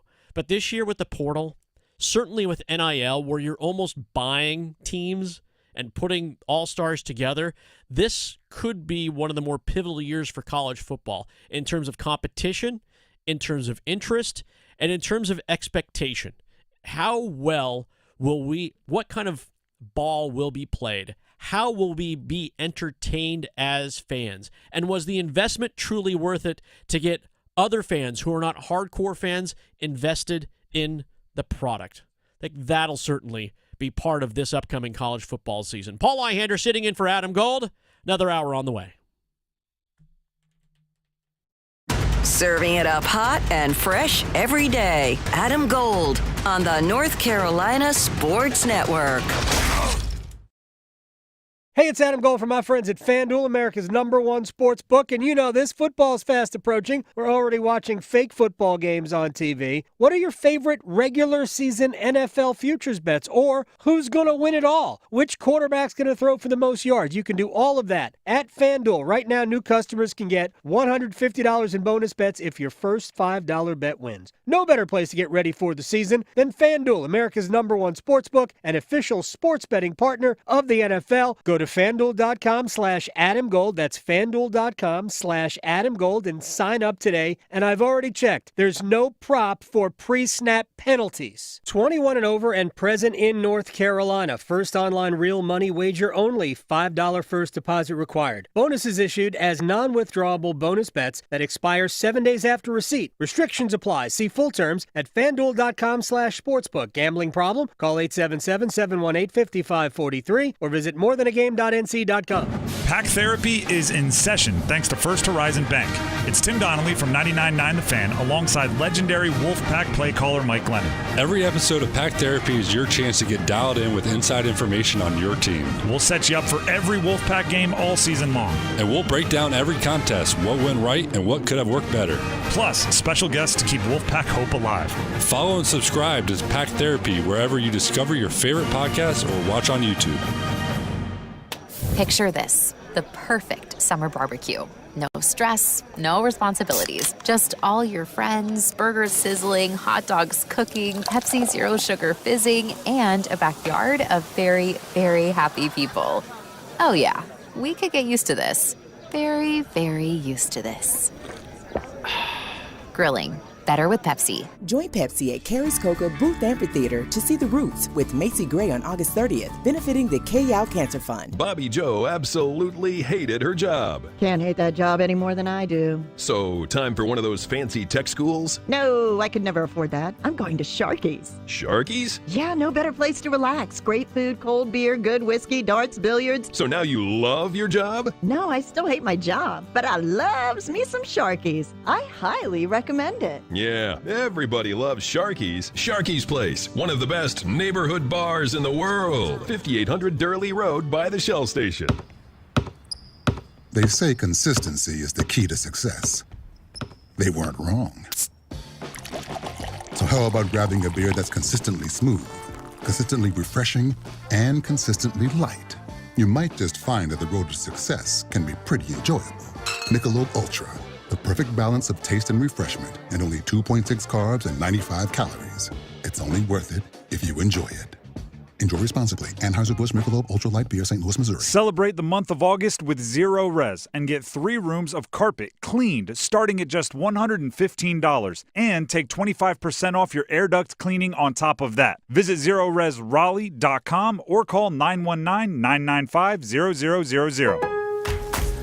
At Lowe's, we know how to save pros time and money. Save 20% on 1-gallon cans and 5-gallon pails of Valspar Defense or Cabot Stain. Plus, save 15% on your choice of 6 or more Purdy items. And get free same-day delivery to the job site when you order by 2 p.m. Because Lowe's knows pros. Valid through 8/21 while supplies last. Discount taken at time of purchase. See store or Lowes.com for details. Must be single receipt purchase. Delivery by 8 p.m. Subject to driver availability. Additional terms apply. See Lowes.com/same-day delivery for details. This hour of the Triangle Sports Leader is powered by Ritchie Law Firm, North Carolina's injury lawyers. Visit GotBryan.com. That's GotBryan.com. WCMC HD1 Holly Springs. Take us with you on radio, web, app, Alexa, and YouTube. 99.9 The Fan, the Triangle Sports Leader. It was pretty amazing, number one, as a fan, just to see those 3 guys. I mean, 3 of the greatest players of all time on one team. You know, the difference between 92 and the Dream Team and now is it was hard to win. You know, they didn't have much difficulty back then, but the world has gotten so good at basketball. So for Steph and Kevin and LeBron to join forces and win a gold medal for their country is pretty spectacular to watch. As spectacular, the Adam Gold Show on this Monday. Paul Ihander in for Adam Gold today. Appreciate him letting me sit in the chair and keep it warm for him. Victoria's off today too, so Graham Hill is on the 1s and 2s. I found myself, as we move forward here, a little bit further away from the Olympic Games. Watched the marathon on Sunday, the women's marathon, men's marathon on Saturday. Watch the closing ceremonies. I miss it a little bit. I don't miss it a lot, but I do miss it a little bit. When it comes to having the games on during the day, being able to talk to people about what we were seeing in front of us, was ping pong or water polo. I think we got engrossed in handball. There was this thing that cropped up over the weekend in which the International Olympic Committee is asking Jordan Childs, the bronze medalist for the Team USA gymnastics team, to give back her gold or give back her bronze medal because of a floor routine appeal that came too late. Now there's an appeal that's been filed by the United States, but apparently Flavor Flav, America's other favorite crazy uncle, right? Snoop Dogg is our favorite uncle for the Olympic Games. He was there everywhere, but Flavor Flav, rapper extraordinaire, known for wearing clocks. I went as Flavor Flav for Halloween once, I believe, at least just with the clock. No way. Yeah. I looked like I didn't look like Flavor Flav. I have a picture of myself and Flavor Flav together at a party from several years ago. I wore a clock as part of a costume. That's all it was. It was in honor of Flavor Flav. Apparently, Flavor Flav wants to give Jordan Childs a bronze clock necklace. There you go. He's like, you will have something no one else has. Hit me up, girl. I got you. Honestly, I'd take that over the bronze medal. Absolutely. Absolutely. So I find myself missing the Olympic Games just a little teeny bit, in which I we all, every 4 years, find ourselves watching sports that we don't normally watch. Again, I mentioned handball. There was the kayak cross thing that I got sucked into by a bartender who told me about it as the games were getting in. I was like, oh, that's kind of cool. I was like, oh, wow, that's intense. I'm like, that's pretty cool. And handball, water polo, which I'm just amazed at. And I pull away from gymnastics and swimming. Not that I didn't like watching them or things like that, but I was more intrigued in some of the other sports that had happened. Like my sister-in-law has a daughter who is a weightlifter. And I was like, I wonder, and she's actually a really good weightlifter. She's like 22, 23. I'm not sure if she has Olympic aspirations, but she holds like records. And I'm like watching these weightlifters, and I'm watching Greco-Roman wrestling, and I'm, checking some of these things out, the archery and the pistol and all these things. And I'm like, I found myself engaged in some of these sports that I wouldn't necessarily go out into the open and go, hey, I'm going to go play said sport. But I found myself enthralled by it, and I miss it just a little teeny bit. Not a lot, but I'm like, yeah, that was kind of fun. I miss the handball. Okay. The water polo. The synchronized swimming. The diving was incredible. That's the thing. I think that's the Olympic sport that kind of stole my heart. The diving. Yep. Okay. Seeing somebody do a handstand, 20 feet above a pool and then just jumping in and all the twists and turns, I'd break my neck. Like if you've ever gone to Boston, you see the rowers, right? Or in Washington, D.C., you'll see the rowers on the Potomac and the coxswains and whatnot. And the only other time you see that really is in the Olympic Games. Like you never really pay attention. You're like, wow, that takes a lot of skill, a lot of precision, a lot of kind of military, style coordination when it comes to, winning medals and doing really well. So there's a part of me that misses a little bit of it. And for those of you who caught the closing ceremonies on Sunday, you saw that it is coming to the United States, in which we will not have to endure breaking, although I know some of you liked breaking. There's no doubt about that. But some of you also will miss it. You'll miss, their boxing is up in the air, but they're bringing baseball back. They're bringing softball back. They're bringing cricket back and lacrosse back, of all things. But it's in Los Angeles, of which Tom Cruise jumped off the top. I mean, it made sense. I mean, this is going to be a full Hollywood production, like, bar none, count it, Sharpie, period. This is going to be a big Hollywood Olympics come 2028. But I feel like as we talk about the summer games that are 4 years from now and we start putting some distance on the things that you'll remember today but forget tomorrow, especially when it comes to the Olympics, there's a Winter Games in 2 years in Italy that may cross your mind at some point. But it's pretty rare you're going to invent new games. Like we put out breaking, a sport climbing. I guess they could do like ice climbing. That's literally what I was about to say. in the Winter Games, but those are unique. We'll all just migrate to curling and watch biathlon, right? I mean, that's kind of where we are at. Ice fishing. All right, let's talk a little college football here. Top 25 college football poll just came out. The preseason is out. Top 3, Georgia, Ohio State, and Oregon are 1, 2, 3. There are 4 ACC teams involved. Florida State at 10, Clemson at 14, Miami of Florida at 19, and North Carolina State at 24. North Carolina State, a lot of expectation for this team. That includes the incoming transfers as well. The guys who hit the portal, coming home, Noah Rogers, who talked about his first fall camp experience at NC State. First fall camp, second time around. Well, second fall camp around, it was a lot smoother. I feel like, I know everything I'm doing now. And especially here, it's clicking, and I just got to keep getting used to the pace of NC State's offense. Ooh, I like that. Keep getting used to the pace of NC State's offense. Another thing, I didn't realize how close or how far back the relationship between Dave Dorn and Noah Rogers went. Apparently, they've known each other since 7th grade. When they initially started making a connection, and then, of course, there's the whole story with Drake Thomas and Noah Rogers. Drake Thomas kind of being the bridge to introduce the two. And then, of course, it didn't work out the first go-around with Ohio State. But we live in an era of college football where you can never talk bad about a recruit if they don't commit to you. Yeah, you keep the relationship up at this point, right? You keep all the channels open and you don't burn all those bridges. But Noah Rogers talking about pace of NC State, that is unique based on how last year was. We talked about the Carolina Panthers and the what have you done for me lately. And some of those things are freshly burned into the minds of Pac fans. There's no doubt about it when it comes to pace and how this offense can or cannot get moving. And you hope that this Robert and I led offense, Grayson McCall led offense at quarterback, can get things moving. Noah Rogers appreciating the competition during fall camp. That wideout room's pretty deep.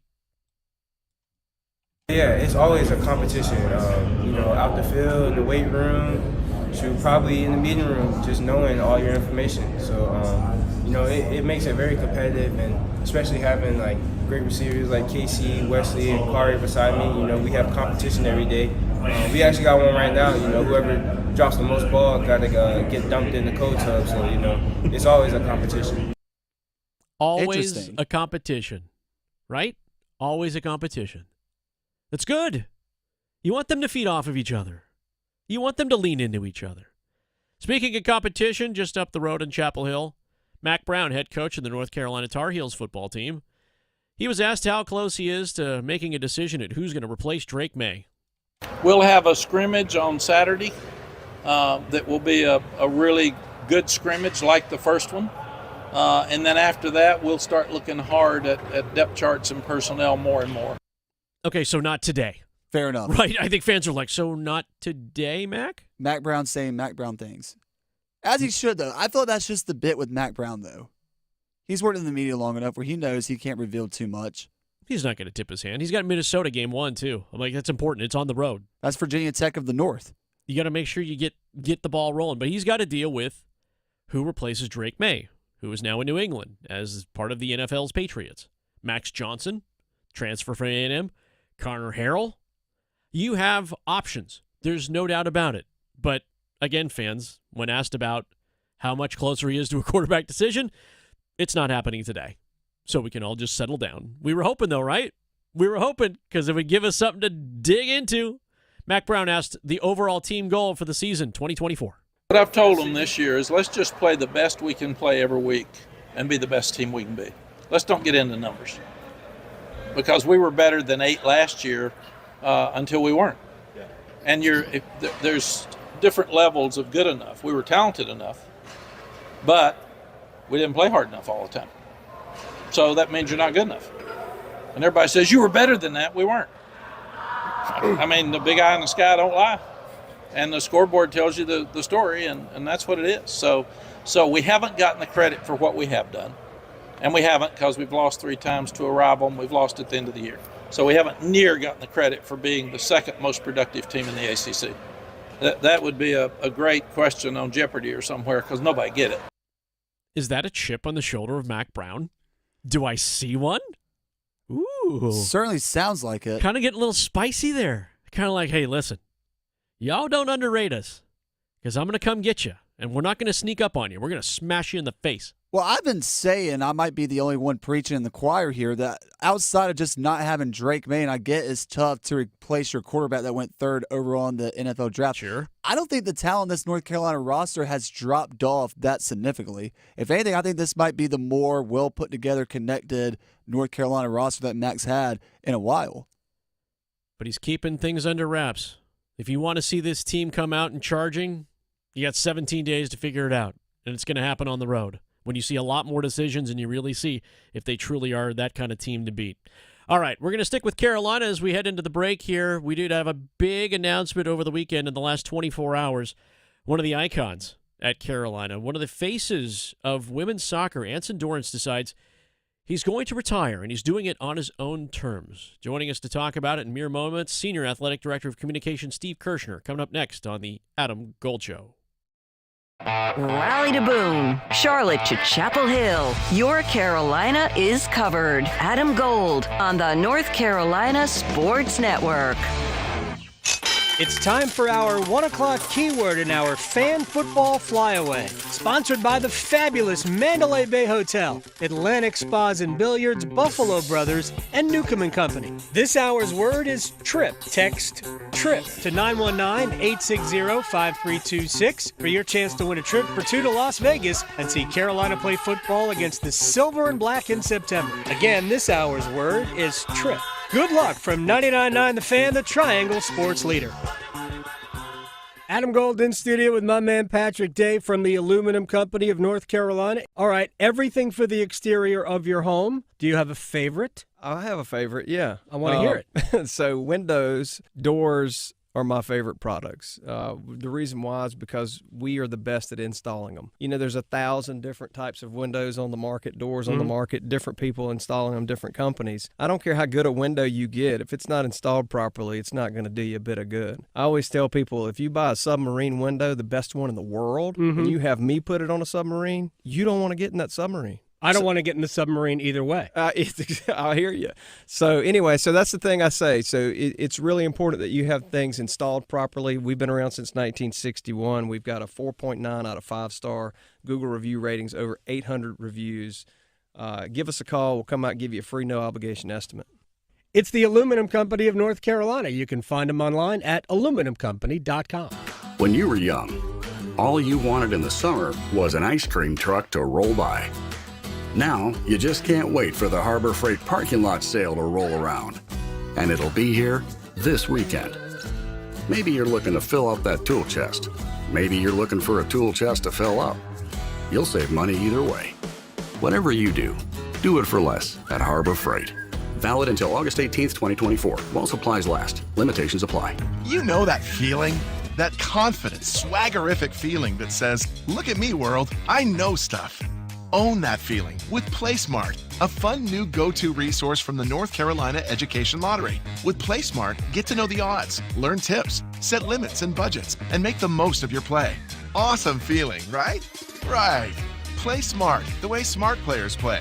Visit ncplaysmart.com. Must be 18 to play. Problem gambling helpline 877-718-5543. Veterans, did you know VA mortgage rates have plummeted and you can now access up to 100% of your home's equity and turn that into cash right now? Hey, it's Roger Moore, President and CEO of Loan Pronto, announcing our VA Equity Advantage program. This VA offer can get you $50,000, $70,000, $100,000 cash out with no junk fees and no hassle, with APRs in the 5s. You can pay off all those credit cards, personal loans, car loans, and get one easy-to-manage payment. Veterans we help save on average $850 per month. And listen, if you're a veteran with a current mortgage rate over 6.25%, we can do a streamlined refinance with no income verification and no appraisal, saving you hundreds a month. At Loan Pronto, we respect what you've done for our country, and we show it. Call now and ask about our special VA Equity Advantage program. 919-381-1760. 919-381-1760. LoanPronto.com. 919-381-1760. Equal housing lender. NMLS 166-1781. Subject to lender approval. NMLS consumeraccess.org. The smarter way to clean your floors. It's time to make the swap. Swiffer Power Mop. Introducing the new Swiffer Power Mop, the all-in-one tool that gives you a mop and bucket clean in half the time. The solution's built right in, so no heavy bucket, and the pad has hundreds of scrubbing strips to get deep into grout. Don't mop harder, mop smarter. Swiffer Power Mop. Swiffer Power Mop. This is Adam Gold. He said he could talk about his golf game. He did say it wasn't great, and I said, hey, no judgment here. I'm a drive shacker and a putt-putter myself. None of us are good. Even those of us that are good aren't really good. Right, yeah. We're just not. Yeah. The Adam Gold Show.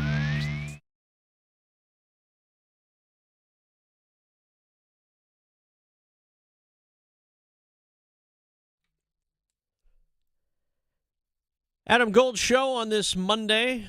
Paul Ihander in for Adam today. News over the weekend that is still starting to soak in throughout the soccer world.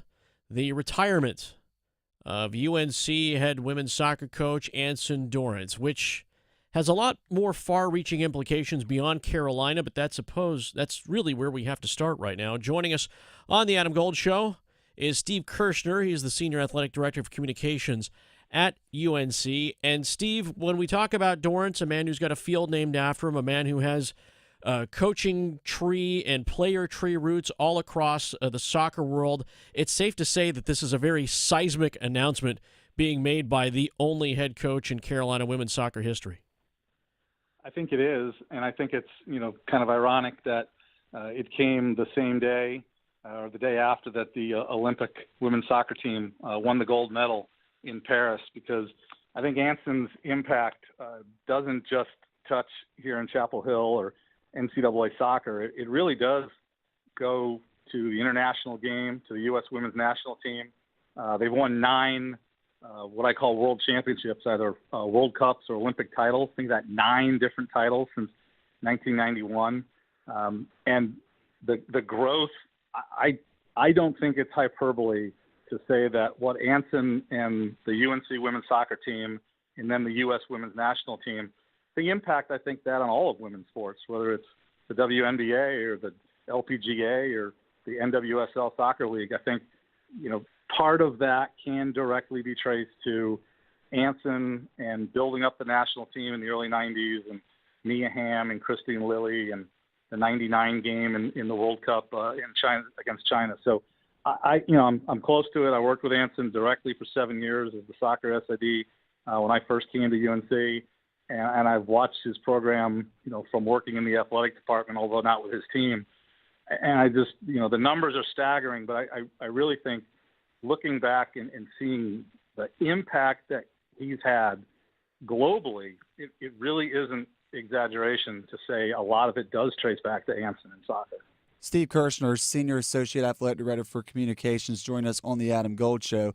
And Steve, I'm glad you brought up how directly you worked with Anson Dorrance as his SID, because I have a story of when I interacted with him when I was doing public address announcing for the NCAA women's soccer tournament, and I had to go up to him and, Steve, as you know, working at SID, get the pronunciations of his players. And at first you're sitting there thinking, I don't want to disrupt this well-known national champion coach and his pregame routine, but he was so nice and just very willing to sit down with me. What was just some of your interactions and your day-to-day responsibilities working with Dorrance?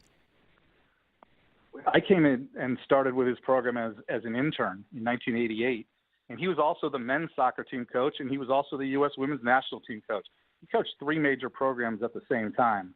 And to me, he was, from the day I got there, I think the first time I met him was out at Finley Field at their first soccer practice. And I got here and walked up to him, and we talked. And from day one, I felt like I was part of his program. He was somebody that he would ask me questions, whether they were public relations or whatever, and he wanted my input from day one. And I always respected and appreciated that. And I just learned so much from Anson, just listening to Anson. I love listening to him talk and do interviews. He had a lot of opinions about women's athletics and how to coach women differently than coaching men. And some people didn't like that. Some of his own players didn't like that. But most of his players later on said, wow, that totally made sense. And, I do think part of his legacy is how competitive, how it became okay for women to be competitive. And that's something that's a little hard to say. It's a little controversial, but he believed that. And I think he built his program based on, we're going to be as competitive as a men's team. And, now today, that's not even questioned. You watch the Olympics, and nobody's questioning whether athletes are competitive and whether they have that same fire and drive as a men's team. That's non-existent. No one talks about that. And I think that is a big part of what Anson developed here as well. Steve Kirschner, UNC Senior Athletic Director of Communications, joining us here on the Adam Gold Show. I had the privilege of working with some of the tree, so to speak, coaches and former players. Carrie Raygor, former team captain for Carolina, went out west to start her coaching career in Oregon, but they had somewhat success trying to do what Anson did at North Carolina. How unique is his coaching style? How difficult is it to replicate at other levels, because Carolina has been so dominant when it comes to the women's soccer scene? I don't think what he teaches or coaches is all that revolutionary or all that different and can't be replicated. I think part of it, though, is just him, the way he communicates with his team, the way they prepare. He and Damon Nahas, his top assistant, the way they train, as Anson calls it, the competitive cauldron that they create. He came up with these 10 core beliefs many, many years ago. And it's that kind of style. But I think it comes from the players trusting him. They trust him that he's going to develop them as people and as players, that he's going to develop a team over the years. I mean, they played in 31 Final Fours out of the 42 years that there was an NCAA tournament. And competition early, there were a pocket of maybe 5 or 6 schools that were really strong in women's soccer right from the get-go. And then over time, that list of 5 or 6 schools changed a little bit. It wasn't Colorado College. It wasn't Central Florida. It wasn't UMass. Some of the schools changed, but Carolina stayed the same. Well, what stayed the same? And that was Anson. And he developed over time, and he changed over time. And he talks about how he had to learn how to coach early on in his career and how he had to learn how to listen. And he changed over time, a lot like Coach Smith changed over time, because he patterned his training programs. He patterned how competitive.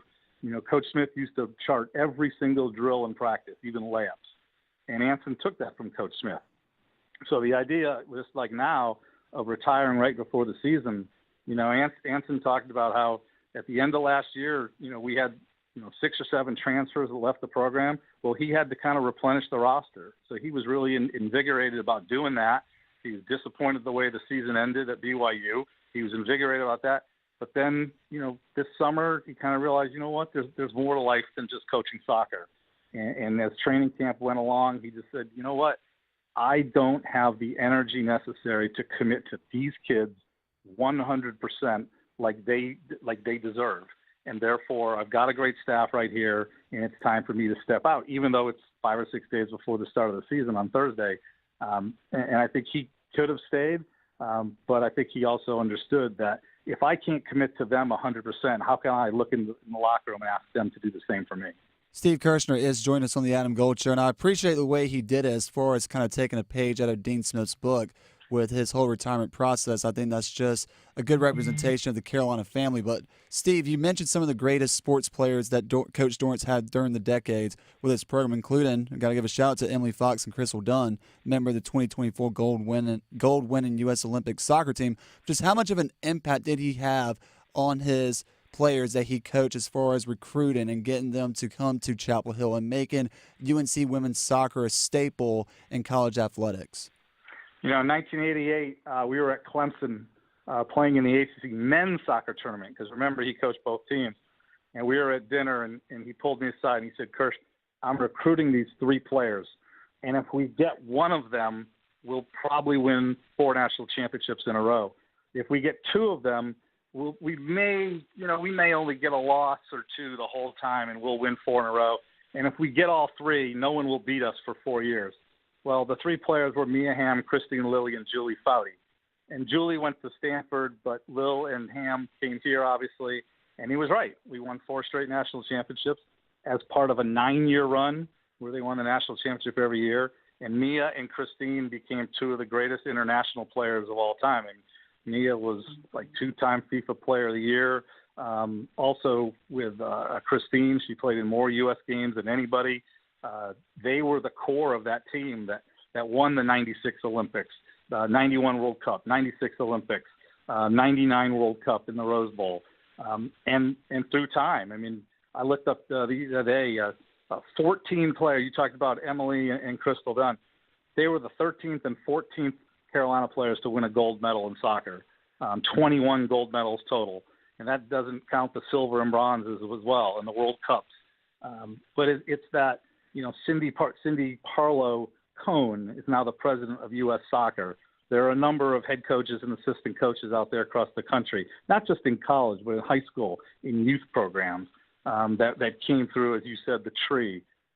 So it's his impact, but it's also when people ask him to give away, one of our players asked him, would you please give me away at my wedding? Things like that. And the relationships that Anson has built over the years, and that's why he said he's coached for 45 years, that he hates to step away from that, from getting to know the players and being there to support the players. And I think that's the part he's going to miss the most is that, bonding with, 30 to 40 kids, however many he has on the rosters. And I think that's something that I think the players will miss the most. Steve Kirschner, UNC Senior Athletic Director of Communications, here on the Adam Gold Show, talking about the retirement of which he will address himself personally later today. Anson Dorrance from women's soccer at UNC. Do you think he's going to be comfortable with a statue or a plaque beyond just his name being on the field, Steve? I'm like, what's always tough in these cases, especially when it comes, you're talking about legends, and I think that's an appropriate term to talk about, someone who's left his mark certainly on the athletics community in Chapel Hill, certainly locally. But one of the toughest jobs always is to figure out who comes second, right? And that's a big, large shadow that's going to be looming over this program. Is it okay if we build a few more monuments before the next person comes in and takes over this team? It's hard because anytime a legendary coach steps away, that transition's always difficult. And you know, whether it's the shadow that looms over, whatever, it is, that's complicated. And every program, whether it was, you know, John Wooden stepping away or Nick Saban stepping away or Coach Smith, Coach Williams here, Coach Krzyzewski, it's every school's different. Every school is a different situation. Each coach feels different about how much they want to be around, how much they don't want to be around. Coach Smith wouldn't come to a game in the Smith Center unless it wasn't on TV. Well, most of the Carolina games were on TV. Well, the day that Sports Illustrated gave Coach Smith the Sportsman of the Year award, we were playing Cal, and Coach Smith came to the game, sat in his box in the first half. They gave him the Sports Illustrated Sportsman of the Year trophy at halftime, and then he went home and watched the second half on TV. Coach Wooden sat 3 rows behind the UCLA bench. You know, Coach Smith or Coach Williams sits over in the corner by himself. Everybody does it a little bit different. There isn't a formula that works everywhere. Steve Kirschner joined us on the Adam Gold Show. Steve, just one more personal question for you and your relationship with Coach Dorrance. When you think of some of the great staples of UNC coaches, obviously Roy Williams, whether it's the shoes, Hubert Davis trying to bring back the jackets on the sideline right now for basketball, and then Coach Dorrance with his ball cap, tie, and button down. As someone who spent 7 years and 168 games as his SID, when did he start to model his unique look on the sidelines so you could spot him at any women's soccer game?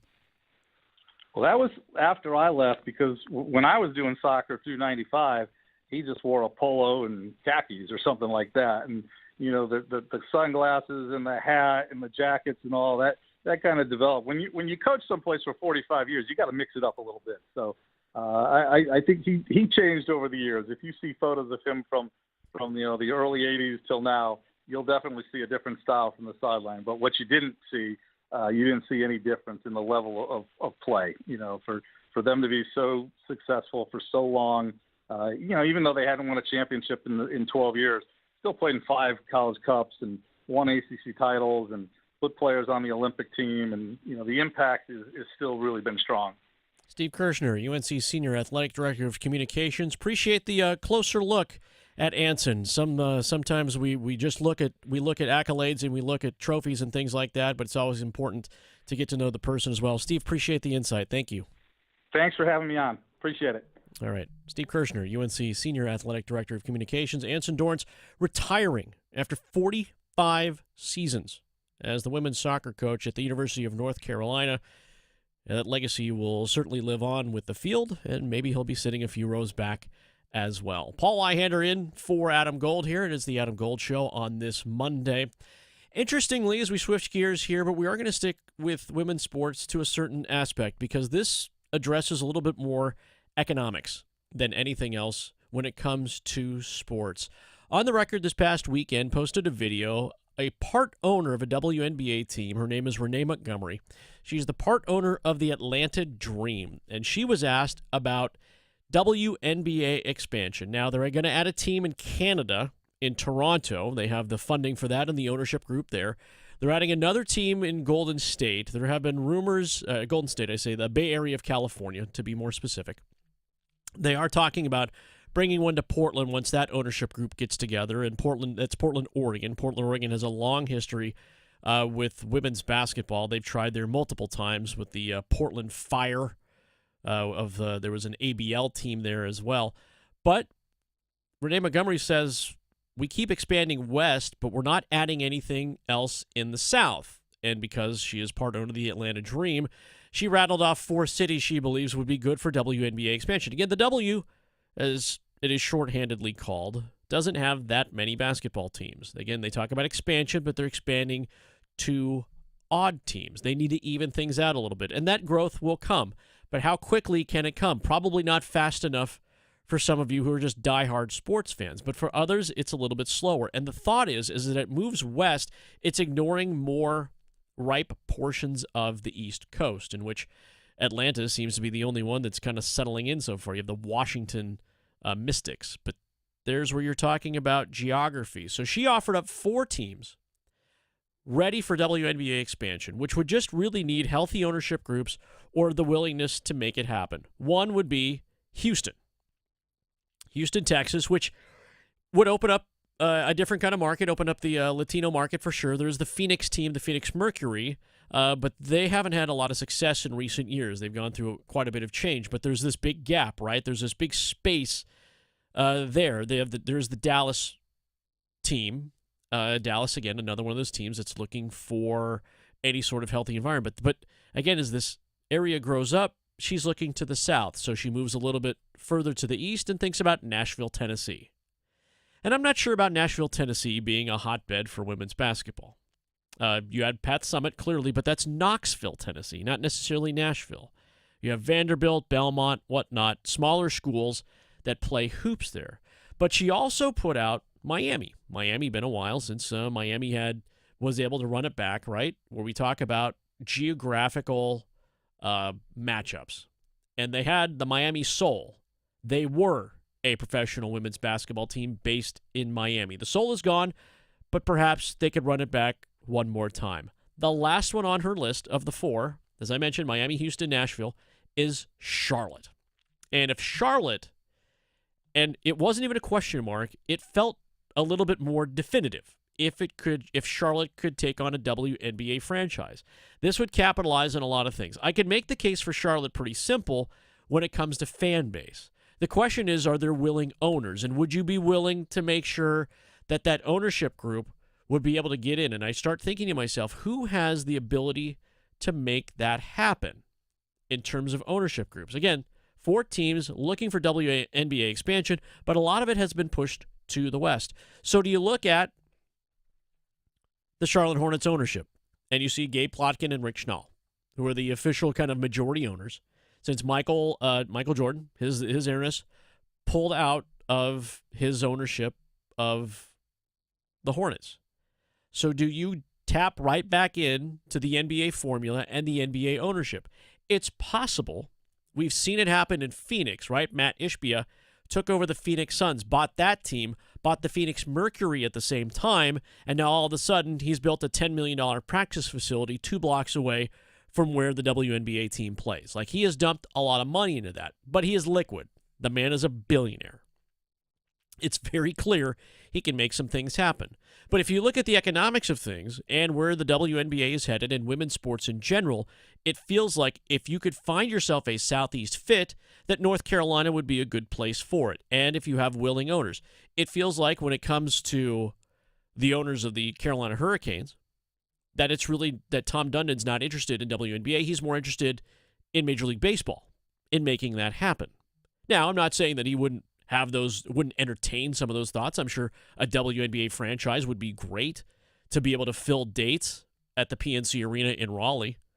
But if you've got the attention already of existing ownership and you're looking at a building that already understands what the NBA looks like, then the WNBA could be a fit in Charlotte. But it's about the willingness, right? It's about the willingness of ownership to be able to take on that kind of a burden. Because it's not just a franchise that you're growing, that's an existing franchise that you're moving. It's something that you have to grow up. And if you don't grow it right, it will wilt and wither away. And there are geographical advantages of being there. You aren't competing for other dollars at that time, which is why you could make the case for Raleigh in the same time. I mean, you're talking about population base. Charlotte, Raleigh, if you include Durham, Chapel Hill, and the surrounding suburbs of Raleigh, you have an incredible population base. But would it be enough to fill 6,000 to 8,000 seats, sometimes 10,000 seats every time they played, in which the WNBA is already looking at expanding its schedule to 45-plus games a season, including their in-season tournament, which the NBA has copied. So you've got a lot of these things that would be moving in your way if you could find some ownership groups to settle in. And if they are truly ready for expansion in the WNBA. And to be fair, they are going in other places, but they have willing groups, and a lot of them happen to be NBA owners, which is part of the bit. This is different from women's soccer. Women's soccer ownership tends to be more groups. It does have to be female majority when it comes to women's soccer, but you have a lot smaller shares, right? In the WNBA, it's usually just one owner. It's that model that moves forward. You have some minority ownership for sure, but you have mostly a one-owner system when it comes to the NBA, and certainly would want to be that way in the WNBA, where you may be seeing some hedge funds or some financiers, much like Matt Ishbia in Phoenix, who owns the Phoenix Suns and the Mercury. But you've got to find willing partners to make it happen. And to be honest, I think there has to be a little bit more of a gold rush moving forward. I think there has to be a sense of urgency when it comes to bringing an expansion team, especially when it comes to the WNBA, to be able to capitalize on that, because the moment is now. It's not 2 years from now. It's not 4 years from now. It's why the conversations are happening currently. It's why you're able to talk about these things and go, is this a reality when you offer up cities like a Houston, when you offer up a Nashville, where there is no counter-programming in the summer, much like Charlotte. Miami, you have baseball, but let's be honest, the Miami Marlins haven't been relevant in a decade. So you don't have that program there. But in each of these cities, do you have a willing fan base that's ready to go? Charlotte could pull from a lot of different places. They can pull from South Carolina. They can pull from the Carolinas. Remember, we're like a $50 train trip between Raleigh and Charlotte to hop on an Amtrak to roll back and forth. It's pretty simple to make those games if they made it palatable. But it is about the willingness to strike while the iron's hot. If you can walk in, much like the Smith family did in Utah, and snap up the NHL team, of which they did the Arizona Coyotes, and strike while that iron's hot and be liquid enough to make that happen. The price of a WNBA team is not as steep as an NHL team. It's certainly not as steep as an NFL team. So it may be a value proposition as well to bring in one of the hottest commodities when it comes to the sports world. Now, not everybody's got the gut or the stomach for that, for sure, but if at least one owner is talking about that and is talking about it without a question mark, perhaps something could happen. Perhaps you could see expansion of the WNBA even further along than you thought, to where the timing could be right for that. Speaking of women's sports, very quickly, want to say congratulations to the Pitt County Girls Softball League. They were representing North Carolina in the Little League Softball World Series, and on Sunday, a 1-0 dub and a championship. The 1-2. From unfinished business to standing on business, Pitt County Little League, your World Series champs. ESPN with the call there. Again, congratulations. The Little League Softball World Series held in Greenville. Home turf, so to speak, 1-0. Pitt County Girls Softball get a win over a team from Louisiana. So congratulations to you coaches. Congratulations to you players. Hardware is hard to find, and nobody gets to criticize championships once you've won one. 7th inning stretch on the way. It's the Adam Gold Show. Going beyond the box scores. Adam Gold on the North Carolina Sports Network. At North Carolina Farm Bureau Insurance, we believe that getting to know you is the best way to protect what you love most. We have friendly agents in every county to help you prepare for the unexpected. And when life doesn't go as planned, our award-winning claims team will be with you every step of the way. Find a local agent today at ncfbins.com. North Carolina Farm Bureau Insurance. Helping you is what we do best. Everyone goes through tough times, and everyone can get through them, as long as they don't have to do it alone. Dial 988 if you need someone to talk to. Get what you need to get to a better place. Together, we'll find the care that works best for you. We're here 24/7. Call, text, or chat 988. 988. Let's get through it together. Brought to you by the North Carolina Department of Health and Human Services. Some call it overplanning. At Alternative Power, we call it foresight. Be prepared for the next power outage with a Generac home standby generator. After sensing a power outage, a Generac generator automatically restores your home's power, whether you're home or away. Generac, it's not just a generator, it's a power move. Act now for a free 10-year warranty on a Generac home standby generator. Terms and conditions apply. See more at alternativepower.com. Alternative Power, North Carolina's Generac experts. The North Carolina Zoo in Asheboro is excited to announce that the Canine Champions for Conservation is back for a second year. This guest favorite experience features rescue dogs performing thrilling agility challenges to raise awareness and support for wildlife conservation efforts. Shows run now through Labor Day weekend and are free with entry to the North Carolina Zoo. To learn more about this tail-wagging experience and other zoo-related activities, visit nczoo.org. Plan your next zoo adventure today. Have you lost North Carolina Medicaid? At healthcare.gov, you can find a low-cost, quality health plan. Do plans cover doctor visits? What about emergency care?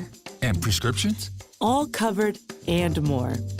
Plus, with the new law, 4 out of 5 customers can find a plan for $10 or less per month with financial help. Healthcare.gov is here for you. Enroll today for coverage starting the 1st of next month. Paid for by the U.S. Department of Health and Human Services. If you pay your city or town for electricity, you live in a public power community. Our public power providers in North Carolina keep the power on 99.9% of the time. That averages out to be less than 1 hour a year without power. Public power line workers who work day and night, rain or shine, are key to that unbeaten reliability. Better reliability, fewer outages, faster restoration. That's the value of public power. Learn more at electricities.com. As you go about your daily life, look closer. As you gather with family and friends, look closer. Right in your community, there are youth who don't have the home, warmth, and healing you have. So, look closer. Every year across America, a staggering 4.2 million youth are homeless or trafficked. Covenant House is the national leader providing safe housing for youth, 50 years strong. Tonight, 2,000 young people will sleep safely in a Covenant House bed. And tomorrow, they will wake up surrounded by love. Every youth who walks into Covenant House gets clean clothes, hot meals, medical care, and a safe place to sleep 24 hours a day, 7 days a week, in sites across America to help them fulfill the great promise of their lives. So, look closer at Covenant House and help us fight youth homelessness. To help or get help, go to covenanthouse.org. This is Adam Gold. Frankly, I'm not sure that there is a sport that we could theoretically even put in the Olympics that isn't. I said bowling. Yeah, maybe. I wouldn't be surprised. Croquet? Lawn darts? I'm waiting for cornhole. Oh, there's somebody that thinks, yeah. The Adam Gold Show.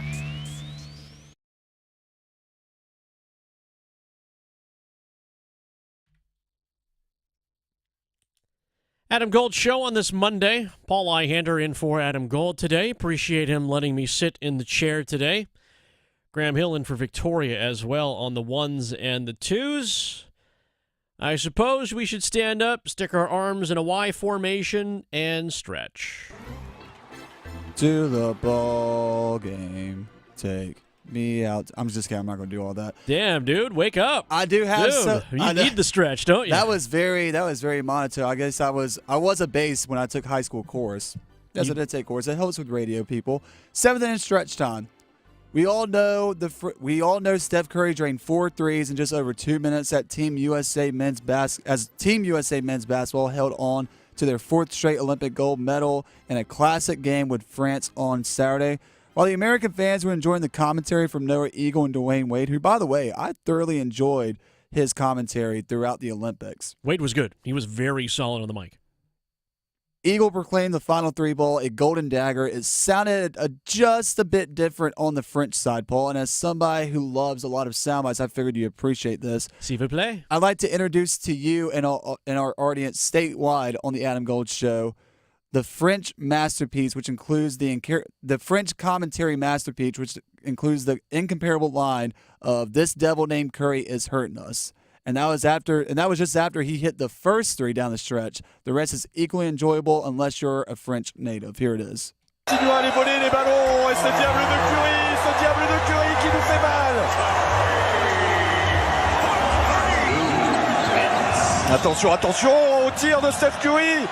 Oh non, mais non. Gâchez, vous allez lever la main à tout moment pour déclencher. Attention, ça va déclencher Devin Booker. Steph Curry.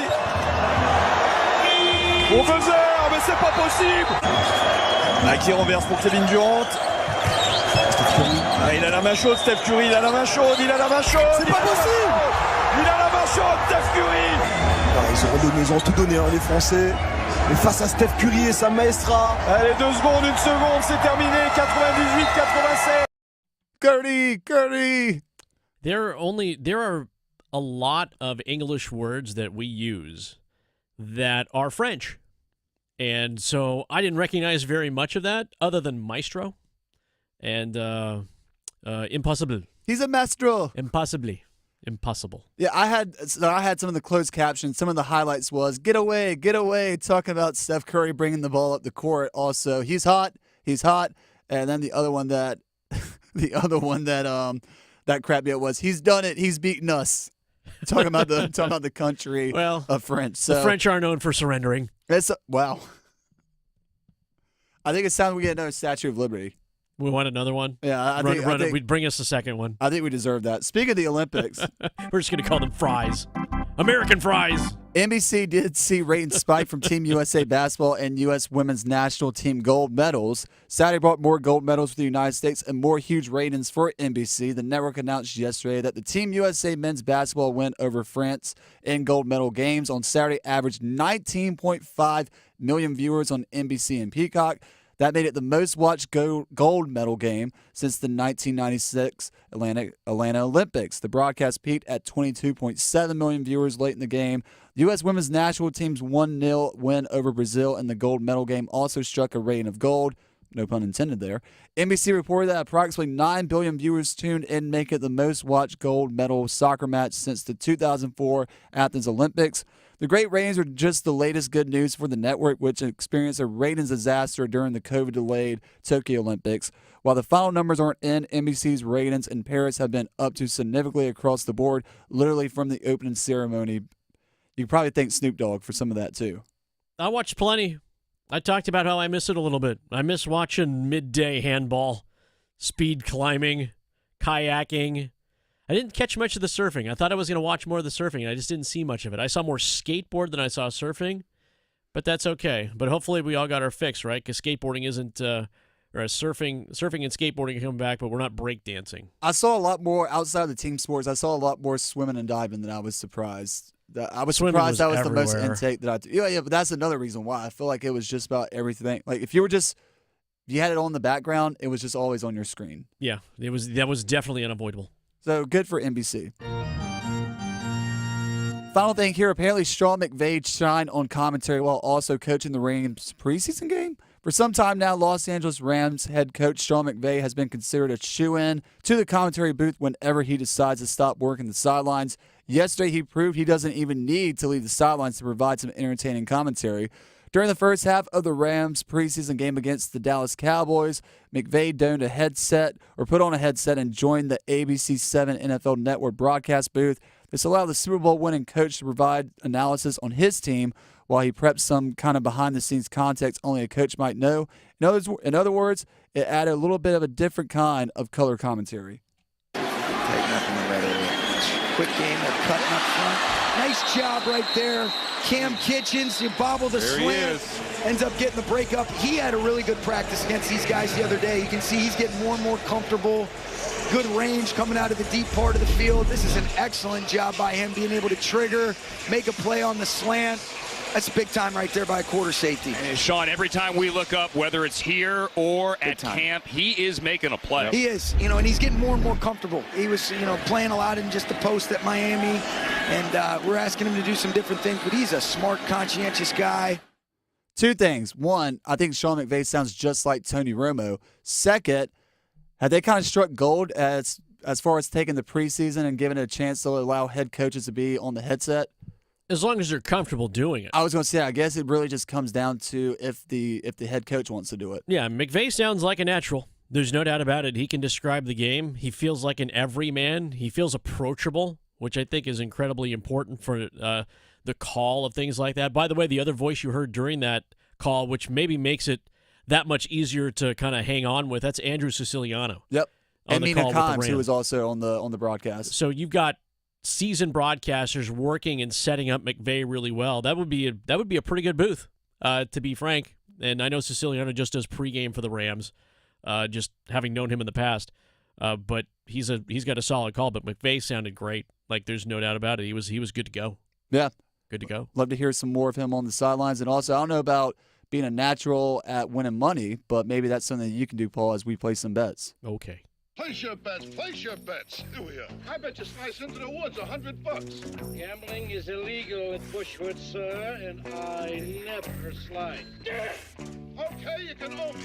I owe you nothing.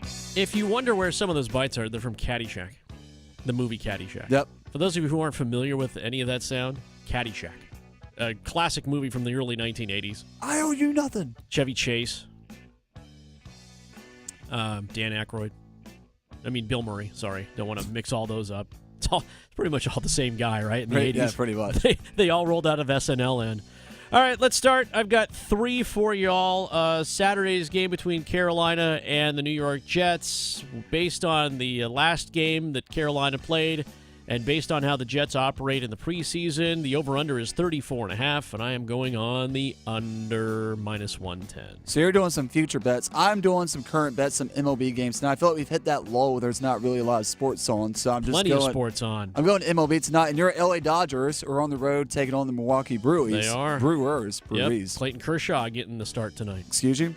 Teoscar Hernandez to register a single plus 106. This is hit in 4 of his last 4 games against Milwaukee, so let's see if he can continue the streak tonight. Teoscar had the game winner last night against the Pirates in extra innings, so good pick. That's a safe one for me.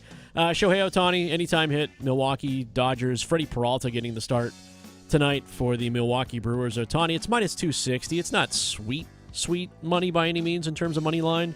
But feels like a gimme. It's one of those at least for me. It's one of those bets you can add onto a leg if you're just trying to boost the profit up a little bit more. I mean, you can't go wrong with any Shohei Ohtani bet right now. Sticking with the Dodgers and Brewers, I'm also going to sit with my guy Hernandez over 1.5 hits plus runs plus RBI -141. This is hit in 9 of his last 9 games for the Dodgers. That's safe for Teoscar. He was in the home run derby, by the way. That's right, he was. I forgot about that thing. So, yeah, that's the guy. If you want a hot bat, that's the guy for sure. All right, last one here for place your bets. I'm going W. Spent a little time talking about the WNBA potential expansion to Charlotte. At least someone put Charlotte in their mouth, so we put it out there for you.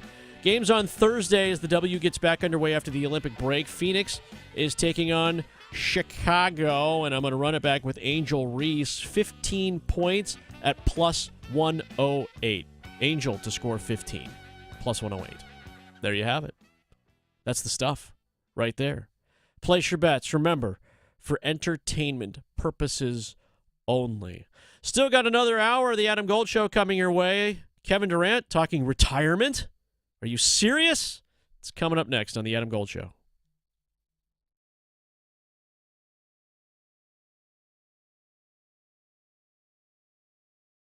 Serving it up hot and fresh every day. Adam Gold on the North Carolina Sports Network.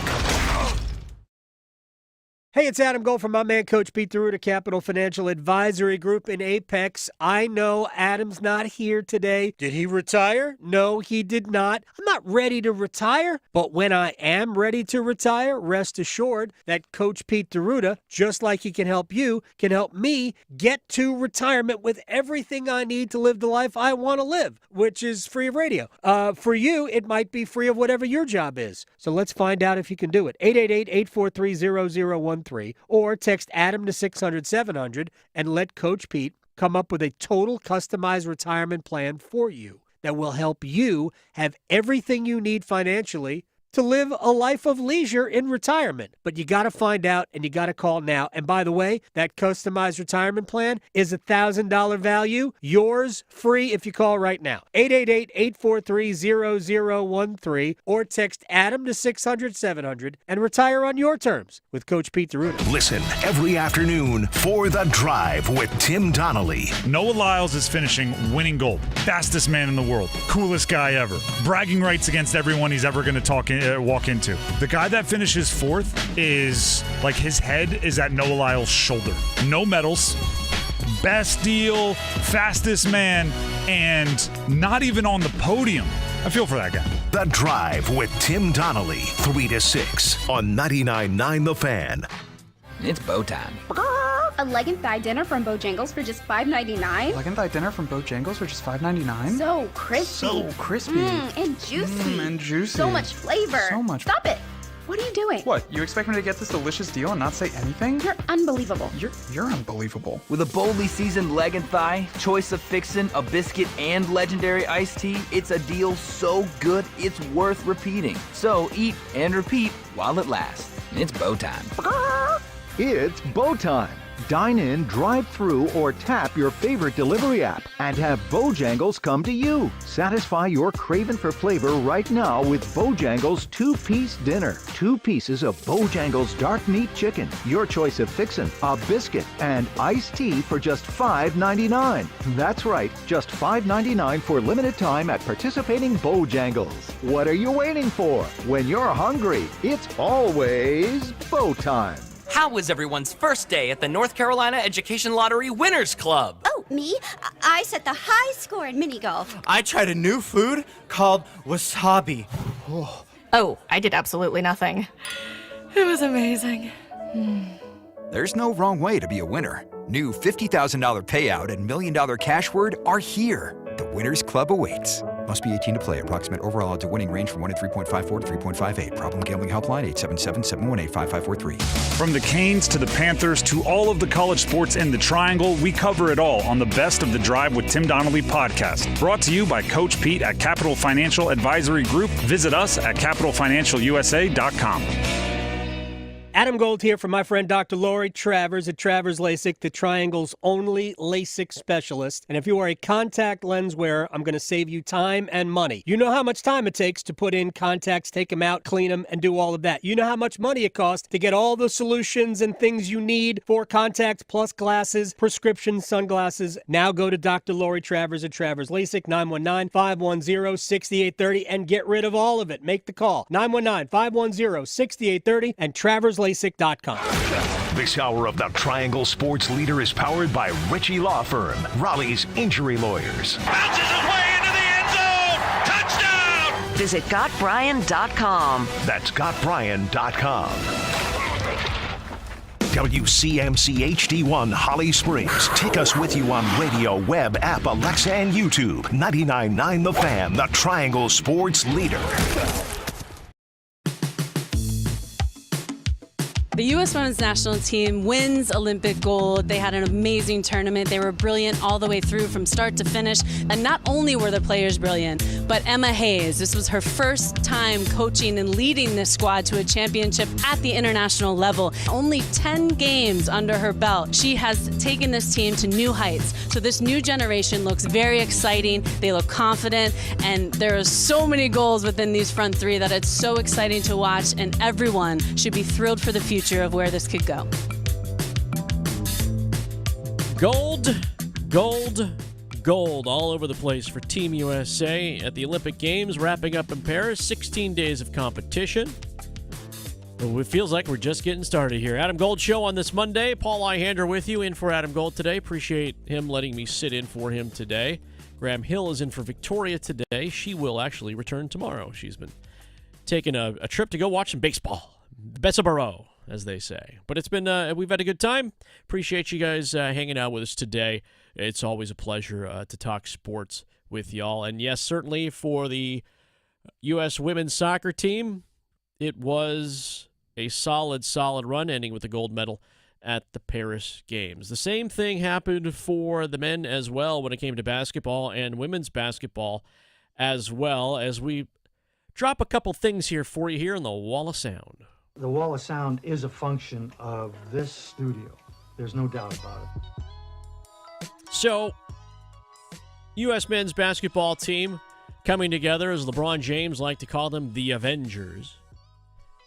Not the Redeem Team, not the Dream Team, but arguably, and it's not an argument from me, but I've just come out and said it, and I think you just have to agree with it, that this is the best men's Olympic basketball team put together in terms of play on the court. It had all the right things, all the right superstars, all the right amounts of drama that made it happen, into which this team got to stand in the middle of the platform and not on the ends on Saturday afternoon. Head coach Steve Kerr for Team USA, in which, let's be honest, how much coaching did he truly have to do? Talking about watching the King, Steph, and KD win gold together. It was pretty amazing, number one, as a fan, just to see those three guys. I mean, three of the greatest players of all time on one team. You know, the difference between 92 and the Dream Team and now is, you know, it was hard to win. You know, they didn't have much difficulty back then, but the world has gotten so good at basketball. So for Steph and Kevin and LeBron to join forces and win a gold medal for their country is pretty spectacular to watch. The world has mostly caught up, right? Not all the way, at least in terms of the Olympic Games. Like, there was the blip, right? We can call it the blip since we're making Avengers references, and those of you who know superheroes, there was the blip on the men's side, which is why they've only won 5 golds in a row. Only 5 gold medals in a row. We had the blip, but not so much. But now, as we talk about moving forward, again, the things that you remember the past 16 days will soon be fond memories here in the next 24 to 48 hours as you go along your regular sporting lives, in which football will soon take over. But we're still dripping a little bit of NBA. And to drip NBA means to talk about the future of certain players.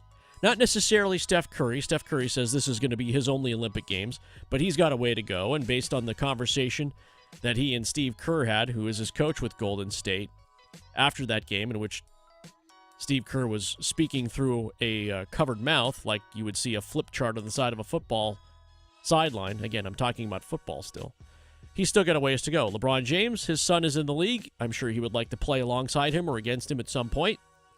And then there's Kevin Durant. Kevin Durant, in an interview with TV One, says, quote, "As I get older in the league and the league is getting younger, I tend to think about retirement more." Kevin Durant is going into his 17th NBA season. Wow. That's hard to imagine, right? Remember, he was drafted by the Seattle Supersonics, the team that no longer exists. Throwback. There's only 3 other players that are still in the league from that draft class.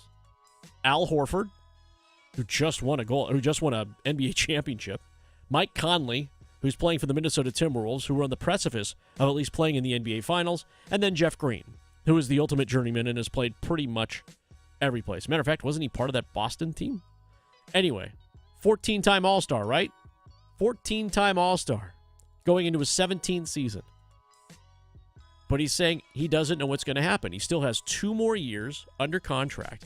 But he says he really likes spending the rest of his career in Phoenix. He says he knows what the basketball team means in Phoenix, and the Phoenix Suns have a long history in Phoenix. Well before Charles Barkley and Tom Chambers and Kevin Johnson made the finals runs in the 90s and the early 2000s, there's a lot of basketball history in Phoenix. Jerry Colangelo, who was literally the director of Team USA as we talk about the Olympics, part of the ownership group of the Phoenix Suns for quite a long time. And this was 6 months ago, but he said he would like to stay, but he doesn't know what's going to happen. But he is talking about retirement because he's ready, at least at some part of his mind. You don't say things out loud unless you've been thinking about them, right? Most people don't do that. But he says he's been playing basketball since he was 8 years old. And he's played a lot of basketball. He doesn't know a world without it. And that's strange to say. This is like Anson Dorrance, who we've talked about during the program, who, if you didn't know or just tuning in for the first time today, Anson Dorrance, the head coach at North Carolina for women's soccer for 45 years, the only coach that team has known, is going to retire at the age of 73. Gets to do it on his own terms. So you talk about Kevin Durant, 30 years of doing the same thing every day. What are you doing today, Kevin? Playing basketball. Playing basketball. Going to the gym. Yeah. What's on your mind, Hoops? I mean, is it fair to say that there might not be a better place for him to do it at than with the Phoenix Suns, because they have a lot of youth, they have a lot of great young players in Devin Booker, who really is actually not all that young now that I'm thinking about it, because he's like, 27? Anymore. But they also have Cam Johnson for, Tar Heel, played for Carolina. And I feel like that team has enough talent where they could compete for an NBA Finals. I mean, they were on the precedence of doing that just a couple of seasons ago when KD, I believe, first got there in his first season with the Suns. Yeah, they had plenty of offense.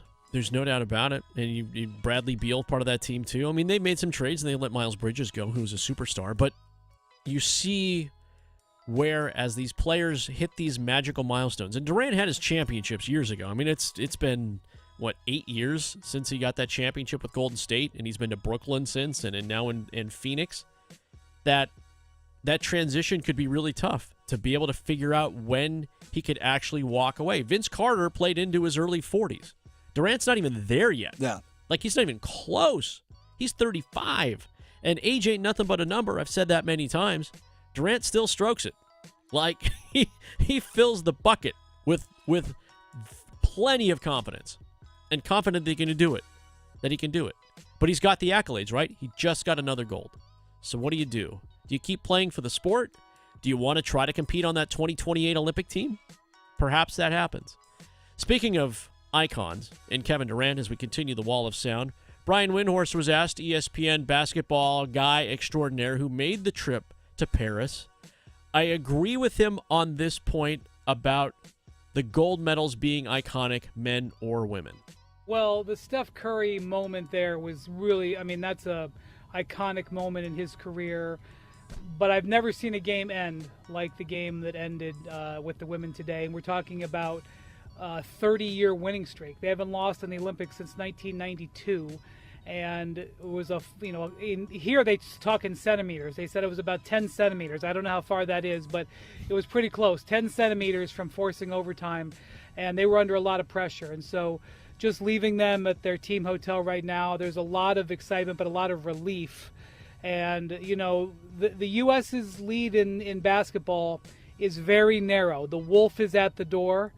But for another 4 years, both the men and women are Olympic champions, and they did it very admirably, and they earned it. Truly earned. Iconic women. Point, set, match. 8 golds in a row. To where I'm not sure the Wolves are even at the door, really. The Wolves might be out at the outer fence, trying to get into the driveway, and not even knocking when it comes to the women's game. The French made it close, there's no doubt about it, and there's plenty of talent on that French team, but that window might have closed just as quickly as it opened to have any sort of crack at Team USA women's basketball. Just where I'm at. Men's basketball, much different story. Much different story. But every year, at least in the last 5 years, they figured it out. They put all the best players into the cake, baked the cake, and that icing turned out to be a gold medal once again. But it'll be a much different makeup in 2028. That feels like a conversation for another day. But I do miss some of the Olympic Games. There's no doubt about it. That daytime part, the being able to watch it during the day here on the East Coast, being able to dial in and kind of go, oh, what's on today? Oh, is it breaking? The jury's still out on that one. I think some people enjoyed it, and I'm not sure if others did or not, but that's just what it is. All right, coming up next. Does it feel like the Panthers are just kind of working their way on the fly here, or is there an actual plan? We'll dig into that coming up next. It's the Adam Gold Show. Going beyond the box scores. Adam Gold on the North Carolina Sports Network. It's time for our 2 o'clock keyword in our Fan Football Flyaway. Sponsored by the fabulous Mandalay Bay Hotel, Atlantic Spas and Billiards, Buffalo Brothers, and Newcomb & Company. This hour's word is young. Text YOUNG to 919-860-5326 for your chance to win a trip for 2 to Las Vegas and see Carolina play football against the Silver and Black in September. Again, this hour's word is young. Good luck from 99.9 The Fan, the Triangle Sports Leader. Hey, what do you say? John Forsland here from my friends at Buffalo Brothers. I live and work on both coasts, travel the country, and there's nothing better than Buffalo Brothers. The best wings on the planet and half-price appetizers Monday through Friday, 4:30 to 6. Visit all 5 Triangle locations and ask for their great daily beer specials. And how about this special? Every Sunday, they have $6 Bloody Marys and $6.50 Jamesons. Dine in, carry out. BuffBrothers.com. Aw, man, now I want wings. Lanny went to college and racked up huge debt. A little bit over $100,000.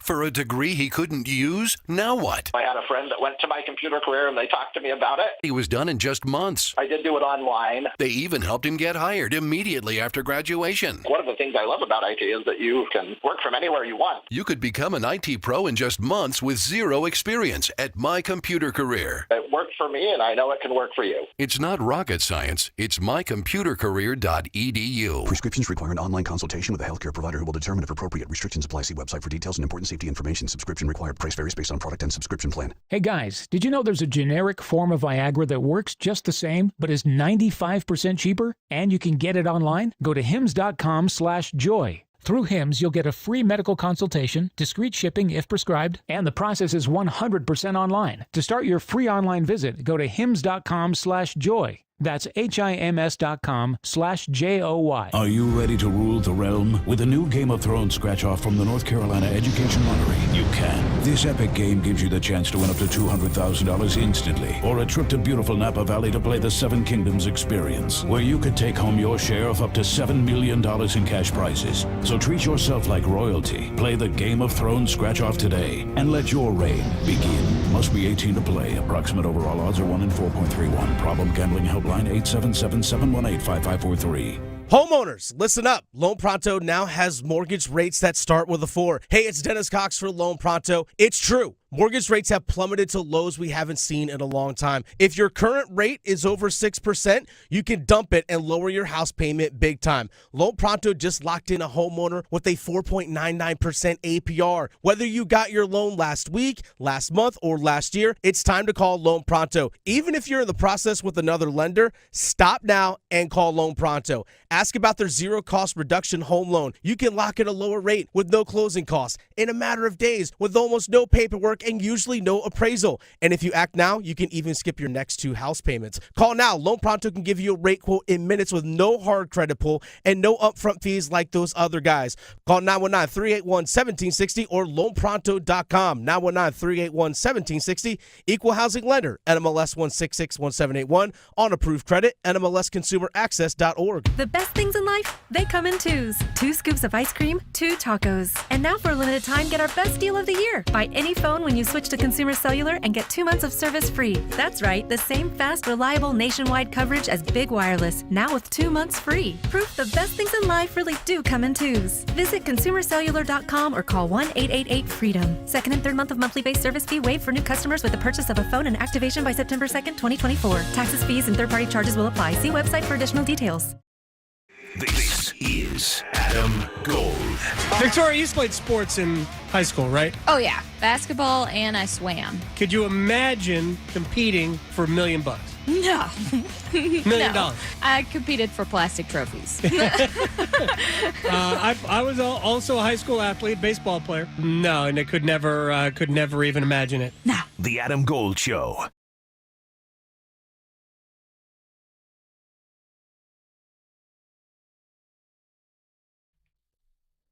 Adam Gold Show on a Monday.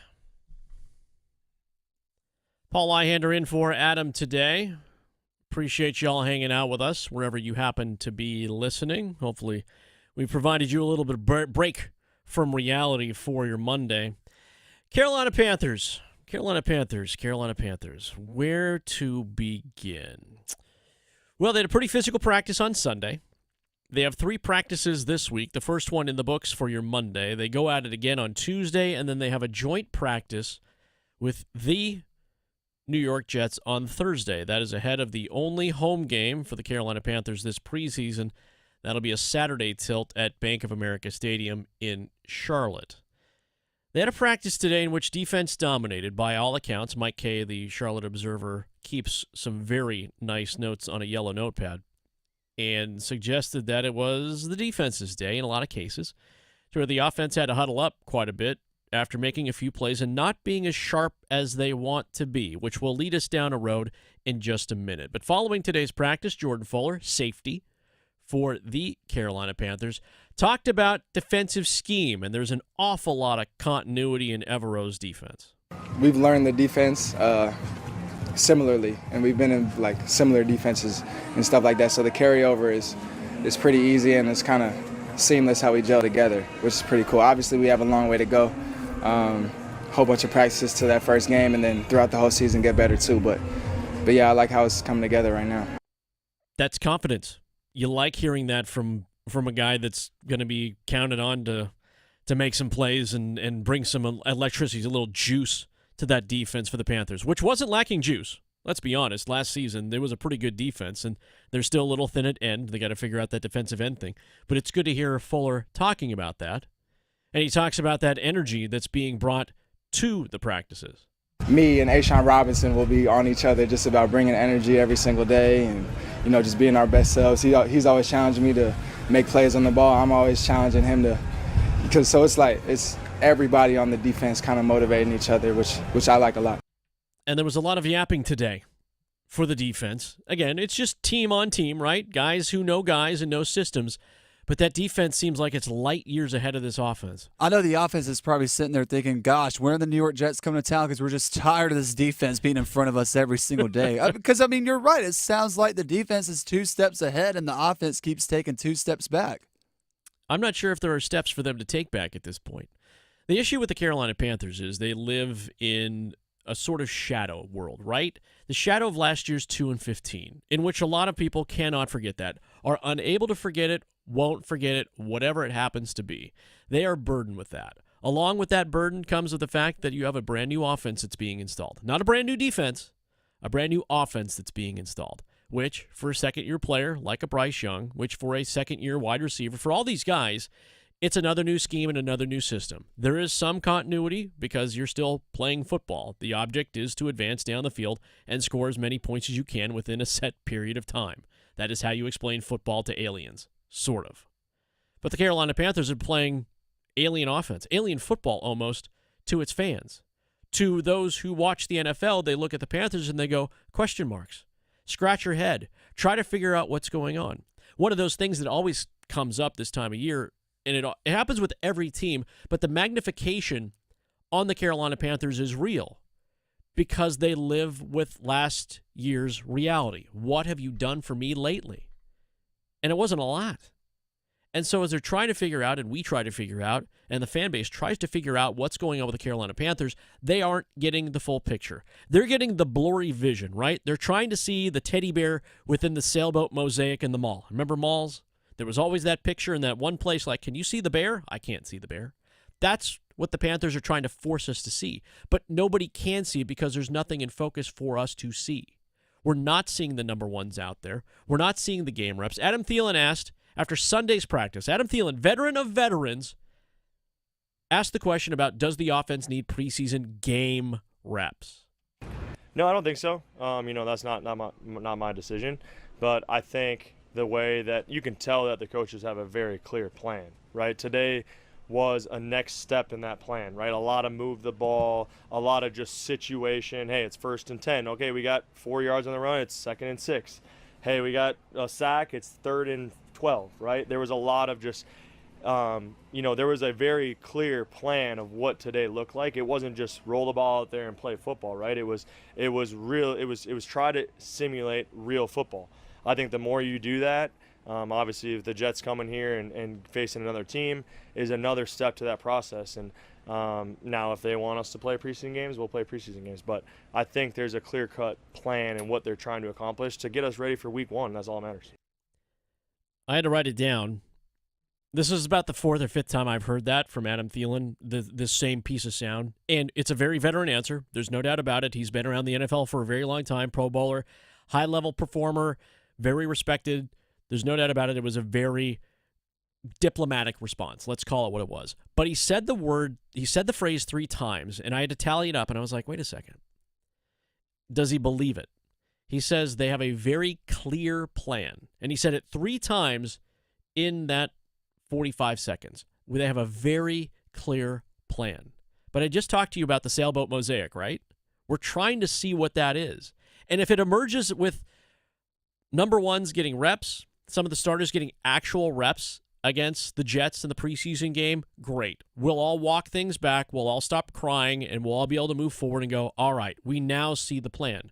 but it's not being told to us. And the "what have you done for me lately," unfortunately, the fans got burned last season because they didn't understand what the plan was. They weren't told what the plan was. And then when it rolled out in that night one, there was nothing to hang your hat on. Yeah, no idea what the offense is going to look like because all you kept hearing from Frank Wright and his coaching staff after those practices were, well, we're just trying to keep the playbook limited and not show too much on offense. And then, as you mentioned, once night one rolled out there, you're sitting there thinking, this is what they've been keeping from us? This is it? It wasn't much. It wasn't, right. You were expecting. Are you kidding me? You were expecting. I was expecting deep balls down the field or something. You were expecting a symphonic performance, and instead what you got was a third-grade play. And I'm not saying the third graders don't put on good plays, but if I was expecting the symphony and got something else, yeah, I'm going to be disappointed too. So Adam Thielen answering that question. He also answered another question, which I found very interesting, and this might all tie together what's been happening with the Panthers here in terms of the preseason. No one's throwing in the towel, by the way. Don't get me wrong here. I'm not trying to give you a mixed message. I'm not throwing in the towel by any means. I'm not saying that we have lost causes and whatnot. I just want a map to be drawn. But what Adam Thielen said about what he's seeing in a Bryce Young this year has me questioning about how far this coaching staff needs to get this team. Yeah, I think him just feeling really comfortable and trusting it. Probably maybe some of those throws he wouldn't have even attempted last year. Don't know why, but I would imagine a lot of it is just comfortability, in the system and what he's doing in his footwork. I don't know, right? Like I'm not in his head, but that's what it feels like to me. Just comfortable in what he's doing, where his reads are, how he's progressing, and then just trusting that we're going to make those contested catches. And we need to continue to do better, and individually I need to do better at that just to help him trust, that he can throw it when there is a defender on your back, that we're going to still make a play and come down with it. It's interesting. Right away, he talked about Bryce, Adam Thielen, Carolina Panthers wide receiver, talking about his quarterback. And his quarterback and Adam Thielen had communication last year. It was very clear that the safety valve was Adam Thielen. There wasn't anything else. I'm throwing out rings everywhere. Oh, there's Adam Thielen. 8 yards, we're good. Even if it's 3rd and 2, 8 yards, we're good. He's going to be the guy that's going to help us get down the field. I got nowhere else to go. But he talked about the throws that for some reason, and Adam Thielen said it himself, for some reason didn't make, I don't know why, last year. This year he's more comfortable. Is it because Bryce Young just was so fragile in the Frank Reich system that he was unwilling to make mistakes on behalf of the team that had given him so much, that had trusted him with so much that he felt that pressure to be able to go, I don't want to let these guys down. I can't afford to let this team down. I can't get us going. And there's no way around it to where this team had him walking on eggshells last year. Fix this. Work on this. To where he was so much in his head. And this is a quarterback that had been working with some of the best. Clearly had been performing at a high level. The man won a Heisman Trophy. That is not a participation trophy. That is not a quarter that you put in one of those machines and tumble the balls with, and out come some stickers. He won the Heisman Trophy for being the best college football player of the year, the most impactful player of the year. You give that trophy to that guy for a reason. And for some issue, in year 2 now, he's more comfortable making the throws than he was in year 1. And it shows you how much of a fix that Dave Canales and this team has to make. They've got to figure out how to build whatever it is to go, dude, you're not going to let us down if you make the tough throw. Because if it was the throw that you made correctly and it was the right read and someone happens to drop it, and trust me, he saw his share of drops. There were a lot of incompletions on behalf of Bryce Young last year that should not have been incompletions. We even saw it in game 1 of the preseason, and he didn't even throw the balls in the preseason this year. So you wonder where he is in that terms of performance. Bryce Young's saying all the right things. There's no doubt about it. But for him to get that real-world experience, even if it's just handoffs and a couple of check-down screens, they're going to need it. They have to actually put this into place to figure out exactly what they truly are working with. Outside of practice, they always talk about getting hit, right? Quarterbacks who get hurt, quarterbacks who are coming off of whatever it is, whether it's a tough season, whether they're starting in a new place, they always say, we need to get that real-time smash. I want to get hit at least once. Joe Burrow just came out and said it. He's coming off injury in Cincinnati. He's like, I need to get hit. It's the same with Aaron Rodgers in New York. I'm assuming Aaron Rodgers wants to get hit at some point because he's got to figure out, get it out of his head that he can perform at that high level. Bryce Young might be a different kind of hit. Dave Canales and Brad Idzik and that coaching staff may have to figure out what kind of hit Bryce Young needs to allow them to move forward, to allow Adam Thielen to say, we need to get more comfortable with Bryce Young. Because it feels like there's a lot of untapped potential, or there's something that hasn't been tapped into that this team's going to need if they want to get out from the what have you done for us latelys, to be able to erase some of that stuff that happened last year. And it's a brand new team, and I get it, and I hear it from a lot of you. It's a new team, but I don't want you throwing in the towel. I'm not trying to throw in the towel either, but I'm trying to figure out and dissect what this team needs to get out of its offense as they take the field. It's well beyond number ones taking reps. We know that for fact, especially when Adam Thielen's talking about comfort and trying to figure out why his quarterback wasn't making the throws last year that he's now comfortable with throwing this year. Did this coaching staff from 2023, did that coaching staff, Frank Reich and others, mess him up so much that it's taken a complete slate cleaning, a complete house cleaning to get him active in year 2? Because I'm not ready to give up on the guy. Some of you are, and I don't like it. Don't give up on your quarterback just yet. I don't think you can. It's not fair to him. Solve that. Answer that question after the end of the season. But we need some clarity, right? There's a clear plan. Adam Thielen says there's a clear plan for the Carolina Panthers to move forward. But we need to see it active because it sure wasn't there last Thursday. Sometimes a change of scenery is all you need. And I'm not saying that as far as Bryce Young needs to go to another team, but I just mean the coaching staff, the guys in the quarterback room with him. Sometimes that change can be very valuable. The only thing that just troubles me is that I'm kind of with you. Until Bryce Young is out there and he's seen another defense across from him and he gets hit for the first time this season, that's when we're really going to see how much of a change was significantly made for Dave Canales with his quarterback. And that's when we'll really see that's when we'll know if the growth by Bryce Young was significant or not. Yeah, and we're snapshotting, right? We're snapshotting of what other people are seeing at practice. We're snapshotting from the limited amount of scenes and video that we saw in a preseason game. But I know you fans out there, you're looking around and you're seeing these rundowns of all of these fresh teams with new head coaches around the league, and you're seeing the brand new shiny quarterbacks that are getting all the love right now, and you're seeing rankings from Caleb Williams to Bo Nix and whatnot. Just remind yourselves that some of those performances are coming against third and fourth string guys. Just a hot reality check for what you might need on a Monday. Paul Ihander filling in for Adam Gold today. Appreciate you all joining us.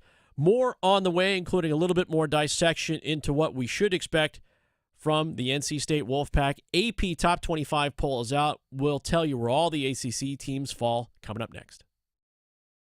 Serving it up hot and fresh every day. Adam Gold on the North Carolina Sports Network. Are you struggling with your Medicare drug costs? The NC Department of Insurance SHIP program may be able to help. The Extra Help and Medicare Savings programs are available for those who qualify, but you have to apply. Contact SHIP today to see if you qualify. Visit ncshiip.com or call toll-free at 855-408-1212. SHIP provides free, unbiased help in all 100 counties. Project supported by grants from the Administration for Community Living. Contents do not necessarily represent official views of, nor an endorsement by ACL, HHS, or the U.S. government. Football's fast approaching. Time to get in on all the action early this year. And Adam Gold here for FanDuel, America's #1 sports book. You may have a favorite NFL future bet, like passing yards for your favorite quarterback, or maybe will your team make the playoffs? And you can parlay everything together for even bigger payouts. And right now, new customers can get $150 in bonus bets if your first $5 bet wins. No better place to get ready for the football season than on FanDuel, America's #1 sportsbook and official sports betting partner of the NFL. Just go to FanDuel.com/AGS. Sign up today. FanDuel.com/AGS. 21 and over and present in North Carolina. First online real money wager only. $5 first deposit required. Bonuses issued as non-withdrawable bonus bets that expire 7 days after receipt. Restrictions apply. See full terms at FanDuel.com/sportsbook. Gambling problem? Call 877-718-5543 or visit morethanagame.nc.gov. When the power goes out, your life is disrupted. Heat, air conditioning, refrigeration, phones, all gone. Be prepared for the next outage with a Generac home standby generator. After sensing a power outage, a Generac generator automatically restores your home's power, whether you're home or away. Power your life with a Generac home standby generator. Act now for a free 10-year warranty on a Generac home standby generator. Terms and conditions apply. See more at alternativepower.com. Alternative Power, North Carolina's Generac experts. The North Carolina Zoo is celebrating 50 wild years in 2024. Voted top zoo in the nation, the North Carolina Zoo is centrally located in Asheboro. Bring your family for a day trip or a weekend excursion to connect with nature and make cherished memories. Discover towering giraffes, a herd of elephants, a crash of rhinos, and a flock of seabirds. Plus, ride an endangered species carousel and stroll through the exotic butterfly garden. Plan your next outdoor adventure at nczoo.org. Did you and your family lose North Carolina Medicaid and need health coverage? Check this out. You may be eligible to enroll in a low-cost health plan at healthcare.gov. With the new law, 4 out of 5 customers can find a plan for $10 or less per month with financial help. Healthcare.gov offers quality plans that cover doctor visits, prescriptions, emergency care, and more. Healthcare.gov is here for you. Enroll today for coverage starting the 1st of next month. Paid for by the U.S. Department of Health and Human Services. If you pay your city or town for electricity, you live in a public power community. Our public power providers in North Carolina keep the power on 99.9% of the time. That averages out to be less than 1 hour a year without power. Public power line workers who work day and night, rain or shine, are key to that unbeaten reliability. Better reliability, fewer outages, faster restoration. That's the value of public power. Learn more at electricities.com. At North Carolina Farm Bureau Insurance, we believe that getting to know you is the best way to protect what you love most. We have friendly agents in every county to help you prepare for the unexpected. And when life doesn't go as planned, our award-winning claims team will be with you every step of the way. Find a local agent today at ncfbins.com. North Carolina Farm Bureau Insurance. Helping you is what we do best. This is Adam Gold.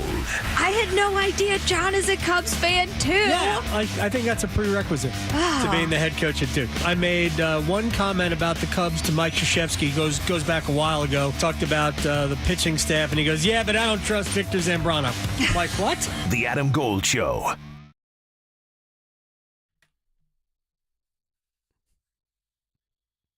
Well, if that doesn't make you happy.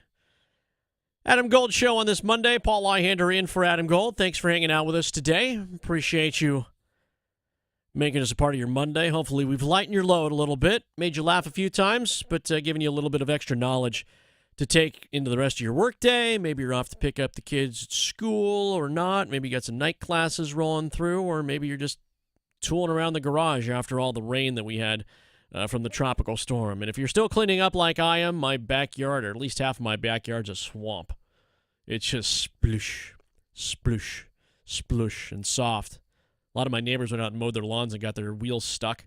Oh, nice. I'm like, why are they out there mowing their lawns? I'm like, I get the front, but y'all are leaning out the back, and we all kind of meet around in a like semicircle kind of thing. And I'm like, wow, you're just cutting into dirt, aren't you? It's the state of North Carolina. You know there could be another tropical rainstorm that comes through tomorrow. You're right. Yeah, set your clocks by it for sure. The Olympics are over. Olympic Games are over. The gold medal haul for Team USA was 40. Apparently this came down to a lot of you. We legalized sports betting here in the state of North Carolina back in March, and a lot of you had the chance to bet on the Olympic Games, no matter what it was.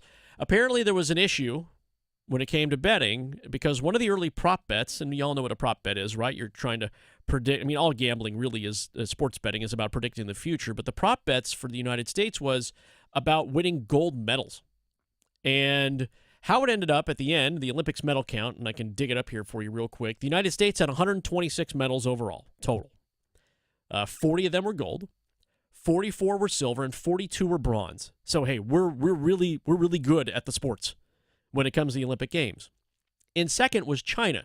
They had 91 total medals, but they also had 40 golds. And one of the props was which country would have the most gold medals. And depending on which sports book you went to, a lot of them went with what's known as the dead heat. Okay, so if you bet, it's the dead heat rule. Essentially means at the odds that were offered, because the U.S. came into the Olympics with the best odds. The money line was minus 500, minus 600 to win the most gold medals. China was the second at plus 300, plus 400. So it was either the U.S. or China. Well, both tied, of course, with 40 gold medals. Now, with some of them, they went with dead heat. Basically means you get half the bet. You won, but you didn't. But you're still going to get your cash back, plus a little bit, especially if you bet on Team USA or Team China, you were going to make a little bit more. Others chose the U.S. the winner because they had more silver medals than China did. So that ended up paying out. Others just ended up paying out everybody. Now, a lot of the bets were small. Let's be honest. It's the Olympic Games. We're not talking about the NFL or the NBA or, the mainstreams, right? The big four. But when it came to sports books betting, and this was interesting, it was basketball. Basketball was the biggest one, and it wasn't even the gold medal round. It was the game against Serbia, because when you think about it, more people know Nikola Jokic, MVP of the league, than they do Victor Wembanyama. Wembanyama was, again, if you follow basketball, Wembanyama was clearly, one of the top players, played for France. Nick Batum, who Charlotte Hornets fans will remember, Nick Batum played for France as well. But the biggest upset of the entire games when it came to betting was Alice D'Amato of Italy, who won the balance beam, and she was plus 800 on that one. That was the one where Simone Biles and Suni Lee both fell on the balance beam. Biles was minus 150, 200, minus 200 on the money line in that one. So that was the biggest Olympic upset. Everything else was kind of crapshoots, to be honest. I was looking at some of these prop bets, and I kept thinking to myself, I'm right, I could dig into this, and I didn't. I was smart. Yeah. I was smart. I'm like, I did not know if the Ethiopian runner was going to beat the runner from Egypt. The Olympics just seems like all the Olympic events just seem like a crazy thing to be wagering on, because there's so much that, just sports wagering in general, there's so much that has to go right in order for you to cash out. I can't predict how fast, Paul Ihander is going to run the 40-yard dash correctly as my prop bet. That's just insanity. No, the problem is you would need a sundial. That's also true. It'd take a long time. My best running days are behind me. I'm trying to get back into it. I really am. I'm trying to get back to the form, and it's not even that long ago, maybe 5-6 years ago. I could hustle. I could move, ran half marathons, full marathons. It's out there, and there's records of it. I have medals and pictures and proof and things like that. I was pretty good at it. Not as good as my wife. My wife was. They paid my wife to run. I was going to say, she went to school for that. Yeah, they paid her to run. Not NIL paid, but she got paid. She got paid. The education was enough, right? The education was enough. Yeah, back in the day. That's the big argument, right? The Nowadays. Education was enough. All right, speaking of colleges and college football, Mack Brown. Mack Brown is now the veteran when it comes to, he's even salty about it. He's like, everybody that talks about Carolina football, half those guys got to keep me out of their mouths because they aren't coaching anymore. But Mack Brown is dealing with a couple of things. One, talking about this upcoming season. Loses his quarterback to the pros, Drake May, moving on. He's got to figure out quarterback competition, but also needs to figure out where his team is going to be. They were picked in the top half of the newly rebranded ACC, the 17-team ACC now, and talked about the overall team goals for his upcoming season. What I've told them this year is let's just play the best we can play every week and be the best team we can be. Let's don't get into numbers, because we were better than 8 last year until we weren't. Yeah. And there's different levels of good enough. We were talented enough, but we didn't play hard enough all the time. So that means you're not good enough. And everybody says, you were better than that. We weren't. The big eye in the sky don't lie. And the scoreboard tells you the story, and that's what it is. So we haven't gotten the credit for what we have done. And we haven't, because we've lost 3 times to a rival, and we've lost at the end of the year. So we haven't near gotten the credit for being the second most productive team in the ACC. That would be a great question on Jeopardy or somewhere, because nobody get it. You can just see him throwing the towel on the ground, right? Like, damn it, give us some credit. Yeah. We're winners. We win football games here. We have a legacy. UNC's schedule in 2024 sets up uniquely to where they don't have to leave North Carolina for the first 7 weeks. After the Minnesota game, they're at home through October 12th, and then there's a bye week. They don't actually leave until the weekend before Halloween. Like, they don't leave the state, which makes it super easy on travel. I mean, when you look at their schedule outside that first game against Minnesota, if they can get past that, and that's not going to be easy, their schedule could set up for them to be a 6-0 start, maybe an 8-0 start. But then here's the thing, like Mac Brown's talking about, we're right back at where we've been at the past 2 years, where you get to an 8-0 start, and then the last 4 games, it's just a disaster. It just runs out of gas, right? The engine runs out of oil, and the light comes on, and you're just trying to limp your way through. A lot of that has to do with luck, right? You get good quarterback play, you get good defensive plays, a couple of bounces go your way, a couple of extra points, doink, and you're right in it, and you're always in it. But he's got a big question there, too. It's undeniable. There's a giant hole at QB1. So where are you in picking your new quarterback, Mac? It is. All 3 of them are good enough. That's a good thing. Now we got to figure out who's the one that gives us the best chance to win. And you've got differences in that Connor can throw and runs 4.4. He hadn't played very much. Max has played 1,600 games and thrown 900 passes in the SEC and played against very tough competition in a tough league and loud stadiums. And Jacoby's behind them simply because he wasn't here for the spring. So right now it would be Max and Connor competing at the highest level, and Jacoby coming on.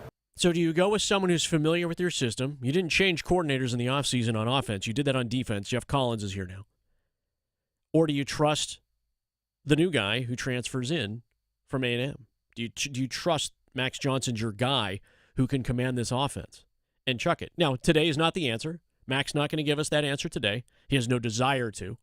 He's going to keep it close to his chest. But does it feel like he's leaning a little bit towards Max Johnson? That's what some reports have been.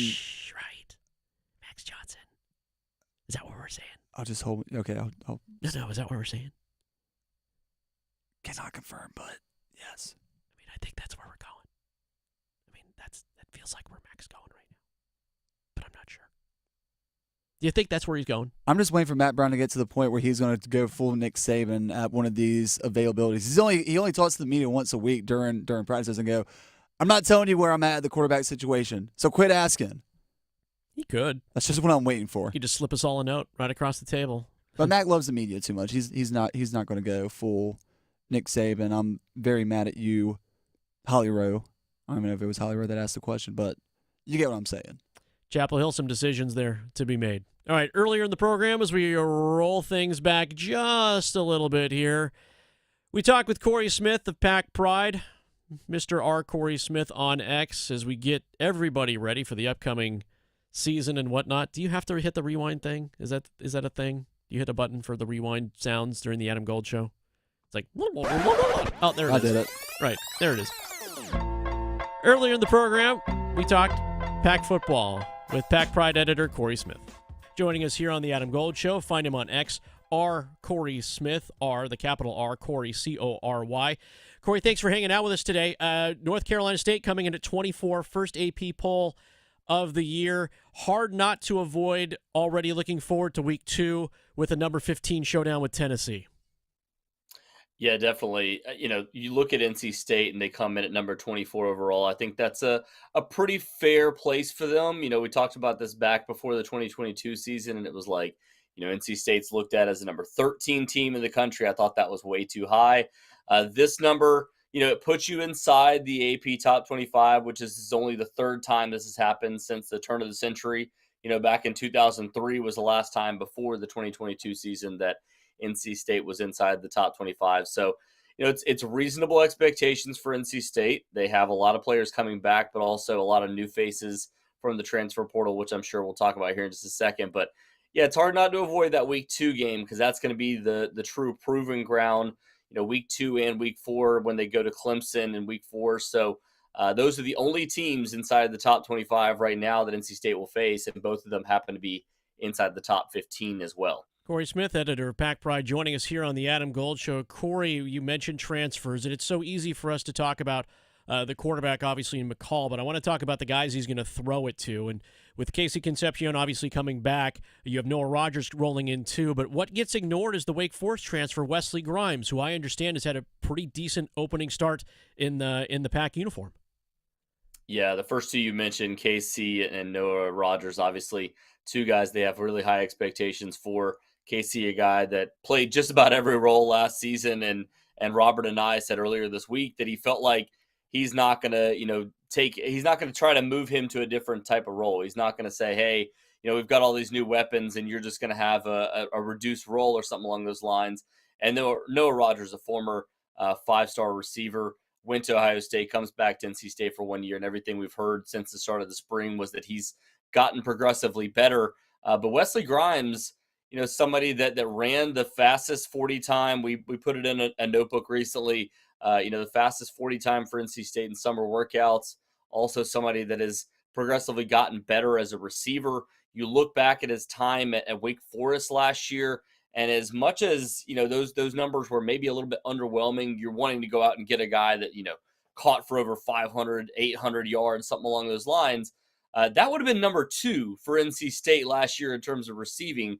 The numbers that he put up, just over 300 yards and 4 touchdowns last year. So when you're looking at a guy that can translate and somebody that's a big-time player for NC State this upcoming year, they have pretty high expectations for Wesley Grimes potentially being that that second outside receiver along with Noah Rogers, and then a guy like Dakari Collins, a former Clemson receiver that they have really high expectations for as well.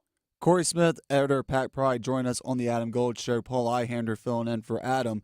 Cory, with all the offensive weapons that Robert Nye has in his bag of tricks this year, I feel like we're doing a disservice to Tony Gibson, defensive coordinator of the Wolfpack, by not really mentioning any of his star players. But I feel like when it comes to Tony Gibson and what you saw of his defense last year, we know he has it under control. But just to be fair, who are some of the defensive players that are standing out right now during fall camp for the Wolfpack? Well, yeah, the obvious ones for NC State being Davin Vann, and then Aiden White are the ones that have, a lot of, I guess, kind of like that leadership quality. You're always looking for new leaders to emerge after you lose a guy like Peyton Wilson and Savion Jackson that have been there for years. Those two are two of the names we continue to hear. But guys that, we continue to hear stepping up. I mean, Brandon Cleveland stepping into that nose tackle role that CJ Clark had last year. He ends up transferring to Miami. But we know that for a guy like Brandon Cleveland, he stepped up in a big-time role down the stretch last season, was a big factor in NC State's success in the running game at the end of last season. Travali Price along the defensive line, another player that we've heard a ton about. He said that he's stepped up into that role and is trying to put on a lot of weight this offseason, but also really improved his run game, something that he saw as a struggle last season. Brandon Cisse is another big name to know. At that, opposite Aiden White at the corner position. And then Corey Coley is another one that came over from Maryland and is expected to be a, potential there to kind of move into that rotation with Brandon Cisse. And then at the safety position, Jihad Carter, whether he plays safety or nickel, coming over from Ohio State, it sounds like he's probably going to play nickel. But he was somebody that we've heard a lot about this offseason, was the number 1 safety in the transfer portal last offseason, had some injuries last year with Ohio State, a former All-ACC safety at Syracuse. So the expectations are high for him to come in and take that nickel position and be a big part of what Tony Gibson wants out of his defense too. 17 days away from Western Carolina, NC State, the home opener. It's a Thursday night for the Wolfpack. Pack Pride editor Cory Smith joining us here on the Adam Gold Show. I'm Paul Ihander in for Adam today. Cory, Robert Anae and Tony Gibson, what's this buy-in been like with all these transfers that have come in and the fact that there are expectations that Dave Doeren admits are looming over this program? What's that building of chemistry like, and is it a complete buy-in, or are we still talking work in progress with 17 days to go? Well, on the offensive side of the football, most of these guys were here back in the spring. So there's obvious buy-in already at this point. You saw it in the spring game. A lot of the offensive pieces that we're talking about right now were here back when everything was going on back in the spring. Whereas for the defensive side of the football, a guy like DK Kaufman that we've heard a lot about, the safety spot, came in, wasn't able to be with the team back in the spring. There's a few other players that are trying to kind of build into those roles on the defensive side of the football.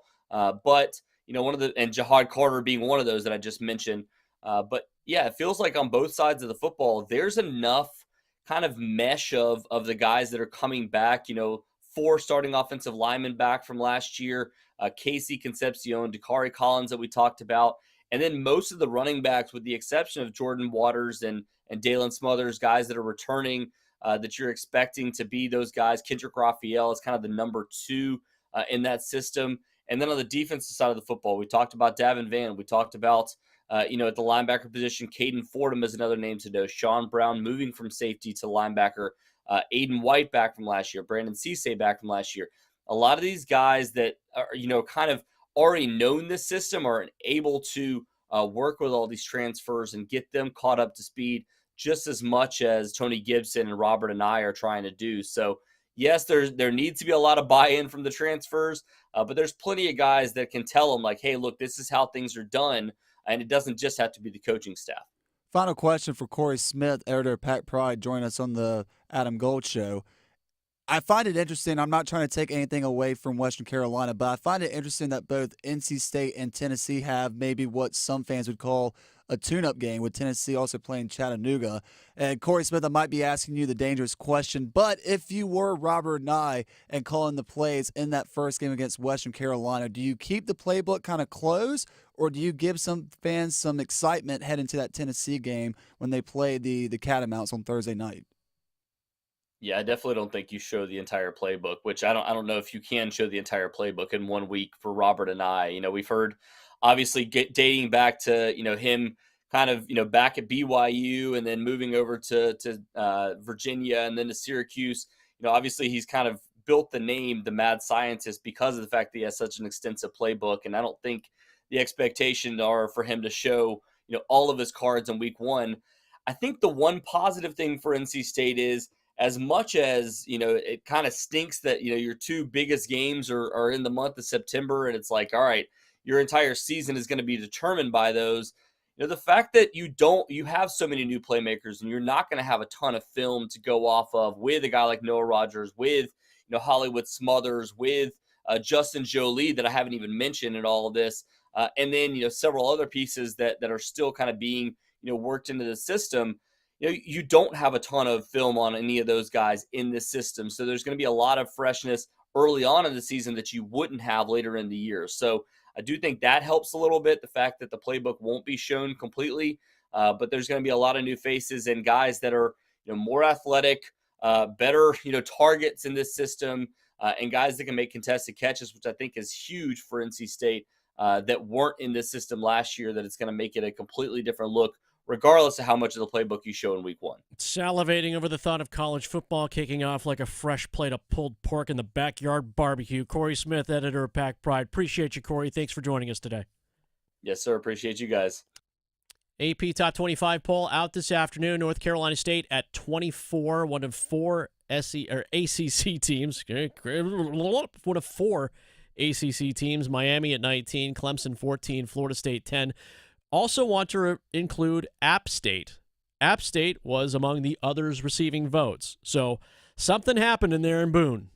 Something happened in there in Boone that somebody sees, or at least a handful of voters see. That's helpful too. And those of you who follow Liberty also receiving votes. That doesn't mean there aren't other ACC teams here, but those are the top 4 teams that everyone thinks are going to find themselves in contention in December. Appreciate you, Graham Hill. Paul Ihander in for Adam Gold today. Appreciate all of you as well. Enjoy the sports day, and keep it on the shiny part, everybody.